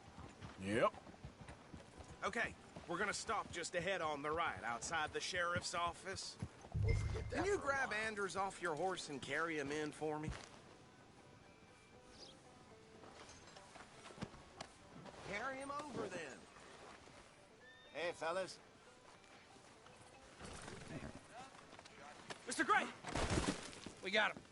Very good. I told you Arthur would deliver. Man has a passion for justice. That's wonderful. So, about my friend here? Your idiot friend is free to go. But no more trouble from you, partner. I promise you, this was all just a big misunderstanding. However, I want to thank you from the bottom of my heart. I'll pretend to appreciate that. Mr. McIntosh, it has been a real pleasure. The mostly good citizens of Rhodes, we welcome you. Well, we're just honored to be here. And make your friend behave. We got enough trouble from some of the residents, old-timers who've gone, sadly, to seed and lost their dignity. How terrible. Come along now. I will keep this fellow on the straight and narrow. Come back and see us sometime soon. Excuse me, gentlemen. Bo, these better be ugly rumors. Is it true you were seen talking to that wretched Penelope Braithwaite? I can't thank you enough. Where have you been? Around. And where are you staying? I'm renting a caravan on the edge of town behind the church. It's horrible, but no one comes looking. The whole town is trapped in this interminable feud between the two families. His lot, Gray's, and Braithwaite's. Interesting. Two old plantation houses, falling out, rebel gold, and marrying cousins or not marrying. Arthur, Jose, you start poking around. See what you can find out about that. I have missed you, boys. I've heard about bounty. There's been a price on my head for 13 years. It'll take a month to find us down here, and it seems like we can have a little sport. Well, they're good bounties. Where you hear this? Some fellas I met at a camp near the state line said there was talk of it in bars in the north and west for 500 miles. There was talk of super agents of some sort. Super agents? I'd love to meet one. It's just talk. I'm sure it is, but I couldn't not tell you. Stay out of trouble. Thank you, gentlemen.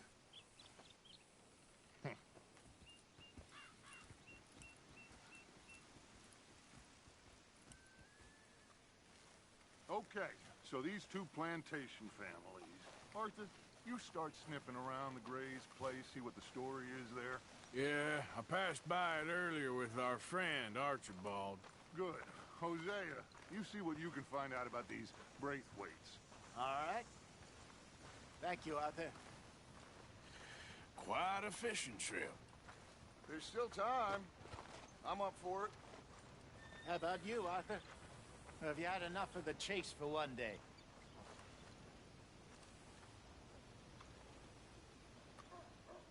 Sure, why not? Great. Hosea, why don't you lead us to that spot you were talking about? I kinda like this place. Okay. Let's see if we can avoid any more excitement.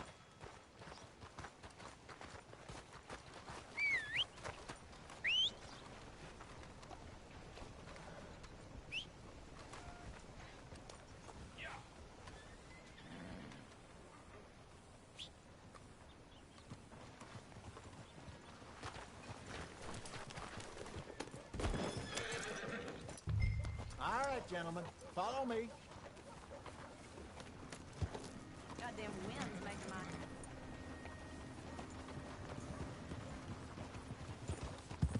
So how far is this creek? It's a bit of a ride still, and it's not a creek. It's the same lake we camped on, just a different pipe. It'll be worth it. I saw some big drum and sturgeon there. Should be rock bass, bluegills, perch, pickerel too. Great. Move out of the darn way! What was I talking about? It's a good spot. We'll see if you're as good at catching fish as you are at catching criminals, Arthur. Trelawney owes me for that. Trelawney owes everyone for something, but his information is good. Plus, we are now ingratiated with the local law. I'd say it was a worthwhile diversion all around.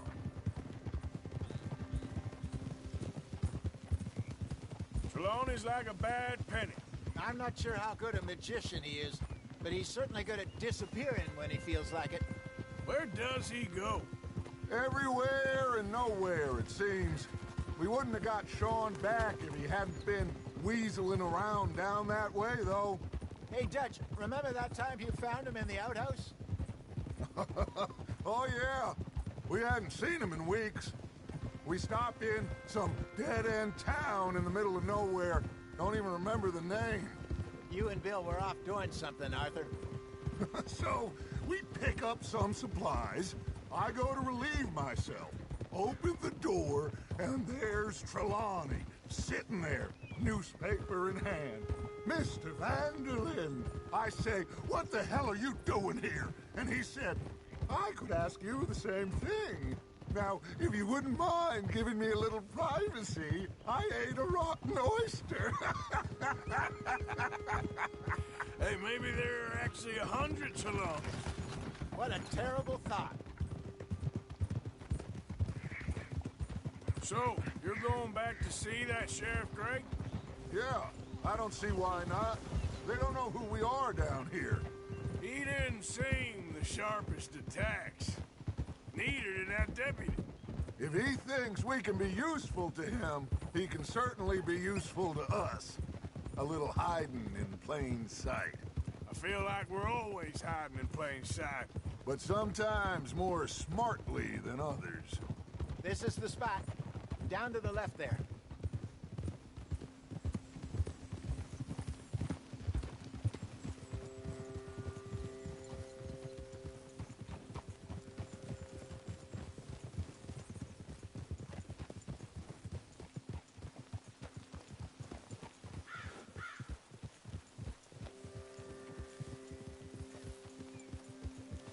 I saw some boats around last time. Be good to get to deeper water.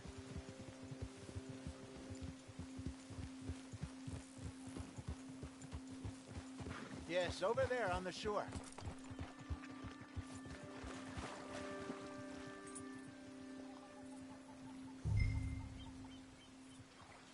Get a move on, Arthur! I'm sure nobody would mind if we borrowed one of these. Come on.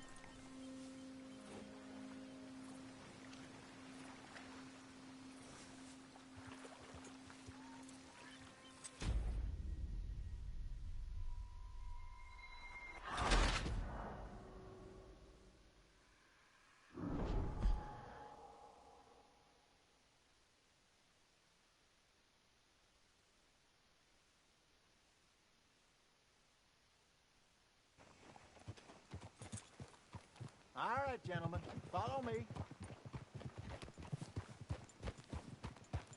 So, how far is this creek? It's a bit of a ride still. And it's not a creek. It's the same lake we camped on, just a different pipe. It'll be worth it. I saw some big drum and sturgeon there. Should be rock bass, bluegills, perch, pickerel, too. It's a good spot. We'll see if you're as good at catching fish as you are at catching criminals, Arthur. Trelawney owes me for that. Trelawney owes everyone for something, but his information is good. Plus, we are now ingratiated with the local law. I'd say it was a worthwhile diversion all around.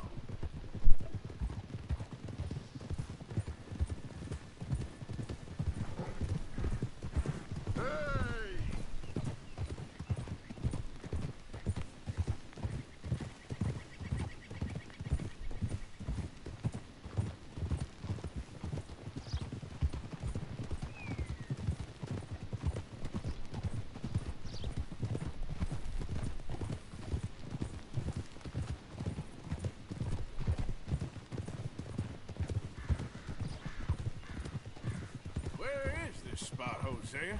Timbuktu? Not too much farther. Easy. Anyway, you two never told me properly about that business with Cornwall in Valentine. What happened there? Apart from scaring the living daylights out of Mr. Strauss. That was about the only upside. John and I didn't even have time to get paid for the sheep we rustled. It is safe to say Mr. Cornwall isn't a man to let bygones be bygones. Ambushed us in the saloon. He came with a lot of guards and what seemed like just about every lawman in the county. We've had closer shaves, but not that many. And if Cornwall found us, the Pinkertons couldn't have been far behind. They found me when I was fishing with Jack, remember? Listen, it was good we moved when we did, but that mess is behind us now. Yes. Jack told me you were a good teacher when you took him fishing. I said he must have you confused with someone else.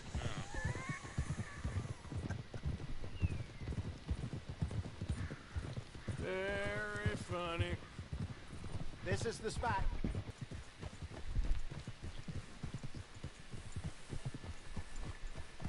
Whoa.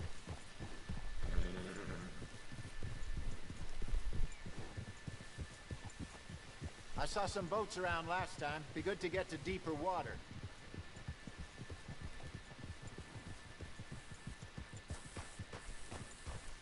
Yes, over there on the shore.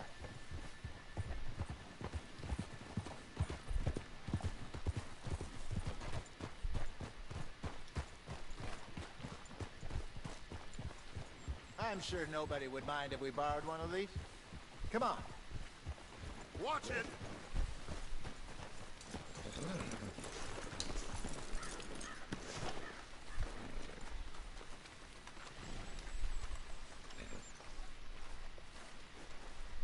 All right.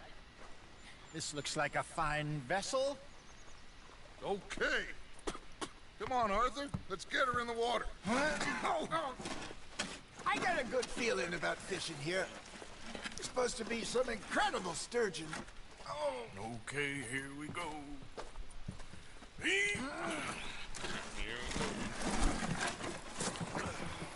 Let me row.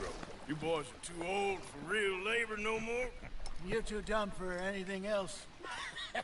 You're still too quick for me, old man. I enjoy picking on children. Now take us to the deeper water and pray for good luck and stupid fish. But what about stupid luck and good fish? Oh my god, how That'll do too. Head towards the middle of the lake.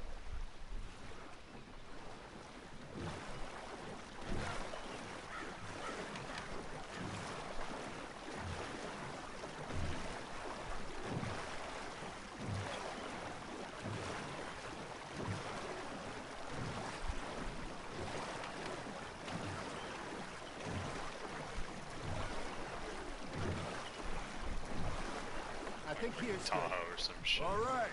Good luck, gentlemen.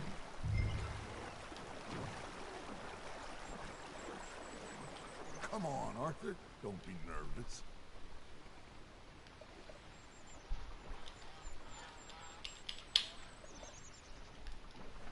You won't catch much without a rod. I'm trying Should really come here at dawn or dusk. That's when you catch the best fish. We should use a Cross lake standing. lure. That'll give us a much better chance of hooking something big like a sturgeon. What's wrong with a good old worm? Oh, worms are good for tiddlers like bluegill and rock bass, but you'd have to be real lucky to catch a sturgeon with one. Lures it is, then. You heard the expert, Arthur. Let's bait up. Keep the lure moving slowly on the water so it looks like a little fish just asking to be eaten. Are you trying to make your lure look like a dead fish? They won't be interested if it ain't moving. Okay, that was a bite. Got one. There he is. Damn it, I lost him.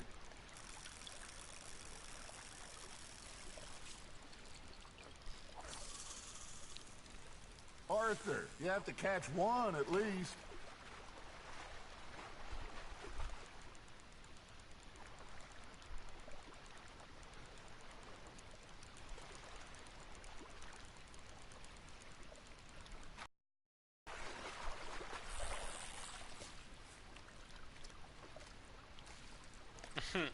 Why isn't it working? I got a bite. There we go. Ah, I should have had that one. Got a nibble there, Arthur? Oh, I'm hitting the wrong button. I'm a dumbass. Come on, Arthur. You can't go back empty-handed. They're nibbling. Got him.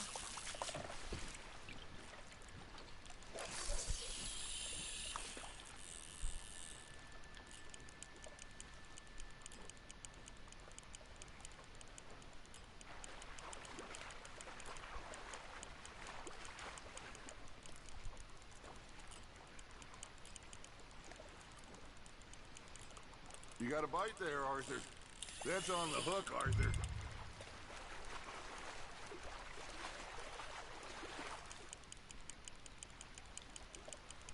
I got this fish.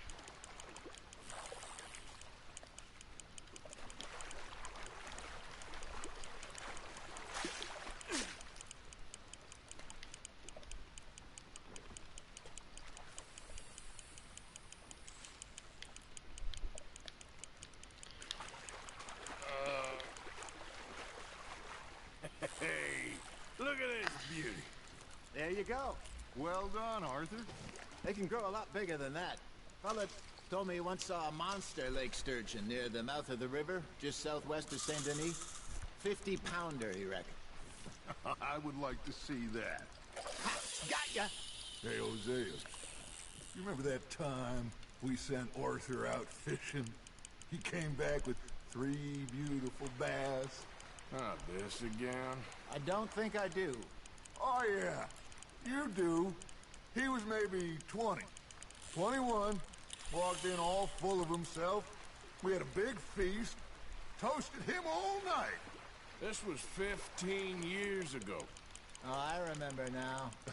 Then, the next week, Arthur and I are at the market, and Fishmonger calls out, "So how did you enjoy those bass?" Look, you can fish, or you can go drinking all day, rob someone, and buy some fish. Fish on the line, Arthur. I used to go fishing with this feller back in the day. Wesley, his name was. Real miserable bastard, but he loved to fish. We'd go out all the time. But one day, we were river fishing when we see a funeral procession going over the bridge, and out of the blue, Wesley stands up, takes off his hat, bows his head. Then he sits down, picks his rod back up, and carries on. Doesn't say a word. So I'm a little surprised and say, "Wesley, that was nice of you." And he replies, "Well, felt I had to. After all, I was married to her for 30 years. Oh, there he is. Oh, dear God. I'm about to swim to shore. Well done. Oh, Arthur's pleased with that one. Remember those big salmon I caught in Montana last year? We had a banquet planned that night until Copper went and scoffed a lot. You never had control of that dog. He had some spirit, though. Never lost the puppy in him, right to the end. You know, I remember us saying how Blackwater was the furthest east we'd ever been. As a group, I mean. Feels like the more we try to head west, the further east we end up. We had all those safe spots picked out to lie low in New Austin after the ferry job. I liked it there. Still open and wild, the way it should be. Somehow the desert makes you feel closer to the sky. No point us trying to get back that way anytime soon. Pinkertons had patrols out all over tall trees and Great Plains. We saw when we went back to Sean. Well, look at us now, huh? It could be worse. Plans change. That's just how life goes. Just gotta reel him in now, Arthur. Did I ever tell you my mother's buried in Blackwater? Really? She is? Apparently so. I only found out from an uncle of mine years later. Last I knew, she was still outside Philadelphia. I left home at 15 and didn't see her again. She and I didn't always see eye to eye. I wasn't always a very obedient child. I can only imagine. Still, I loved her in my own way, and she me in hers. Somehow, even from the grave, she managed to have the last laugh. Not bad, Arthur. Well, there's been kind of a lot in this. I mean, I keep saying that. There's been a lot in this whole playthrough, as we're, like, kind of getting real into it now here in part 5. They're fishing, and I guess there's, like, some kind of, like, almost, like, philosophical, like, subtext to, like, the act of fishing, too. Maybe. But, you know, after they do this thing, which, like, I still need to discuss, but Dutch just here, like, just says, like, pretty, you know, they're telling stories and talking about kind of the future and whatnot, and Dutch just pretty much puts out the notion that he, like, you know, they're talking about how they keep trying to move west, but they keep ending up east, which kind of shows this kind of, like, disorienting nature of, you know, time and space that they've, like, been taking up. They kind of get tossed around, and they keep having to move locale and all this kind of stuff. So, but what Dutch says is about moving to New Austin, which of course is the setting, kind of like the area in the setting for Red Dead Redemption 1, and talks about how it is, it's more open, and it's, you know, wild and free like it's supposed to be, and how the desert, you know, just makes it more open, or how the desert makes it, you know, something or the other. And, you know, you're getting the hang of it. Thinking about the whole thing at large, you know, why make sure it's interesting too, because like when we actually think about it, what that area represents for John Marston at the time of the first game Are you bored already, Arthur? is not like openness or something, you know. It's not any kind of freedom, but what it represents for him is kind of like this obstacle of, you know, and this constant threat that he's under, and these kind of things. So, you know, interestingly for Dutch to say that that's like the way that things should be, I think it positions us, it puts us in a position where we're supposed to be critical of that, and we're supposed to, You got a bite. you know, You hooked him. almost like to sympathize with that, but then to kind of like realize that, like, at least in the game's narrative, that's not what it is. And obviously, like, Dutch overall morally is not, as much as like we want him to be, maybe, like, he's not going to ever win over, you know, Arthur Morgan's, like, morals. You know, if you're doing the right thing and you care about doing the right thing, then, you know, like Arthur Morgan does, you know, whether or not he fails, that, you know, he's still, you can still do the right, you know, the right thing. Like, Dutch is never going to, is a boat shape? Anyway, I kind of lost my train of thought slightly. But I think it just shows that, like, the reality of you know, the New Austin area is one of, like, you know, constant threat of violence and stagnation and no possibility. So it kind of projects an idea of, like, what Dutch's, like, way of life leads to. You know what I mean? That's where I was going with it. So really interesting, just this whole fishing trip kind of discussion where that comes out, and he talks about that, kind of directly speaking to. Hey, I reckon we call it a day, fellas. Already? You ain't been chasing down outlaws. All right. Think we got a decent haul here. Pearson will be happy. Should we head back? We could keep the boat not too far back to camp from here. Good idea. Could be useful. What about the horses? Well, they'll find their way back. Just follow the shore south, Arthur. That was fun.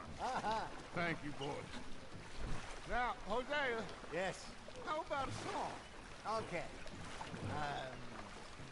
All right, I got one for you. I asked that gal to give me some. I asked that gal to give me some. She says wait till the taters is done. I couldn't wait till the taters was done. I couldn't wait till the taters was done. Threw her on the floor and I knocked off some. I wish to God I'd passed her by. I wish to God I'd passed her by. Tater got burned and so did I. that was pretty good.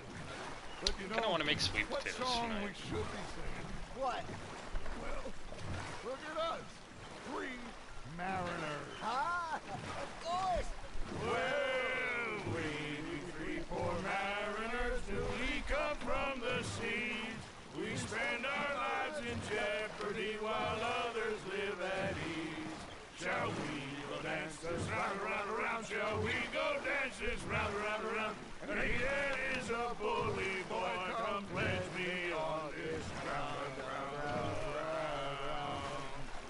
We care not for the martial men that do our state's disdain, but we care for the merchant men who do our states maintain. To them we dance this round, around, around. To them we dance this round, around, around. And he that is a bully boy, come pledge me on this ground, ground, ground, ground, ground, ground, ground. Oh, what a stupid song. Bravo. But you know, we should not let the folks back at camp think we have too much power. Indeed not.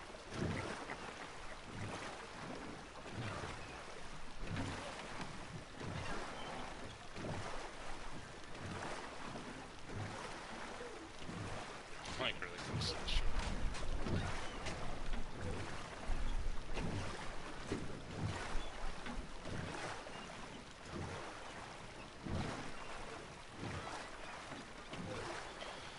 Oh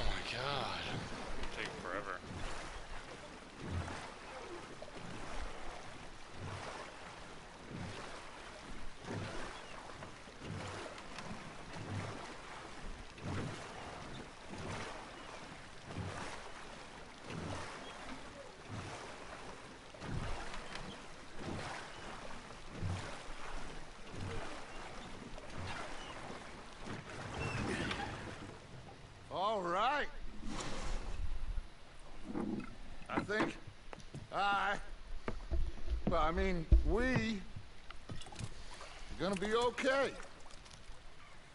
I know. Oh, I always know. So this is still in the Whenever context I of got like getting right out of the mission. You two by my side. Where they Things are help the gonna be just lawmen and everything's fine. like going well. Of course, it's not gonna always stay like that, right? Like that's not. This place will be good for us. For now, anyway. I hope so. Even acknowledging like the you know the temporarity of it. I'll give these fish to Pearson. What are you thinking about, Dutch? Gonna be fine, Dutch. Oh, that was fun today. You didn't have to chase that train. Yeah, there's still a kind of I mean, not just because of that. Not talking to me.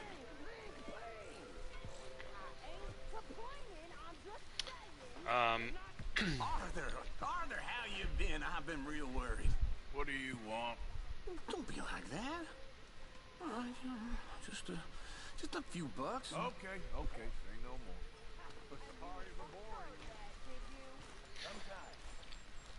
Okay. Let's see. What is? Just want to see real quick. What's this? This is people. Shoot.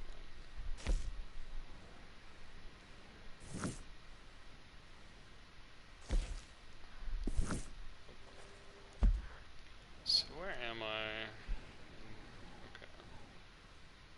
Yeah, I had been down here once a little bit. I liked where I was, but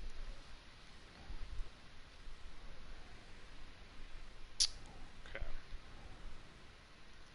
Just getting an idea of where, that's a. It's not a Great Lake. All right. What do we got here?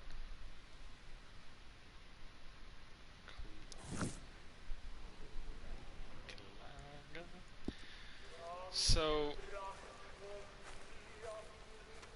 this last mission that we just finished up here, just to give a brief kind of go over, was Arthur and Hosea and Dutch are on their way to go fishing or something when they kind of come up across these lawmen with a group of prisoners waiting for a train to pass. They're talking to them because Dutch knows one of the people and wants to get him out, and is sweet talking them. They don't know us at this point because we've, you know, moved not that far, but you know, video game world.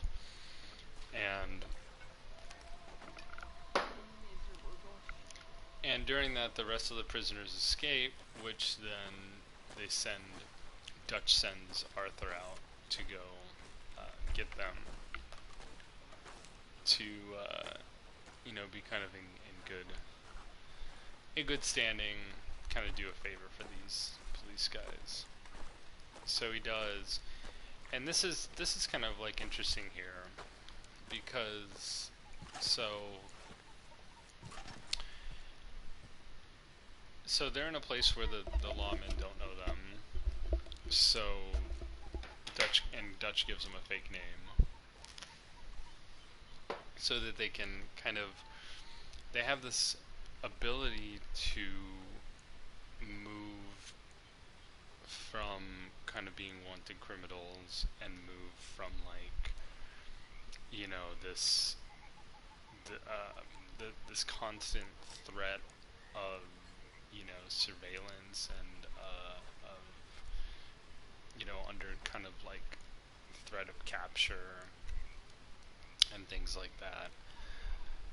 But when they move, they can kind of re-establish themselves, and they can re-emerge differently within the landscape and with the people in the landscape, because they don't have, you know, because they're criminals, but they need to be known too. Like, if they're not known, then they're not really going to be affected the same way, right? So immediately, one thing that this plays against is like, the notions of race and things like that, because it doesn't matter if anybody knows the extent of like your family lineage, because if you're racially coded, you are racially coded, and doesn't matter in a sense really what you in quotes are, as far as having kind of genetic links to, somebody who's racially coded could have more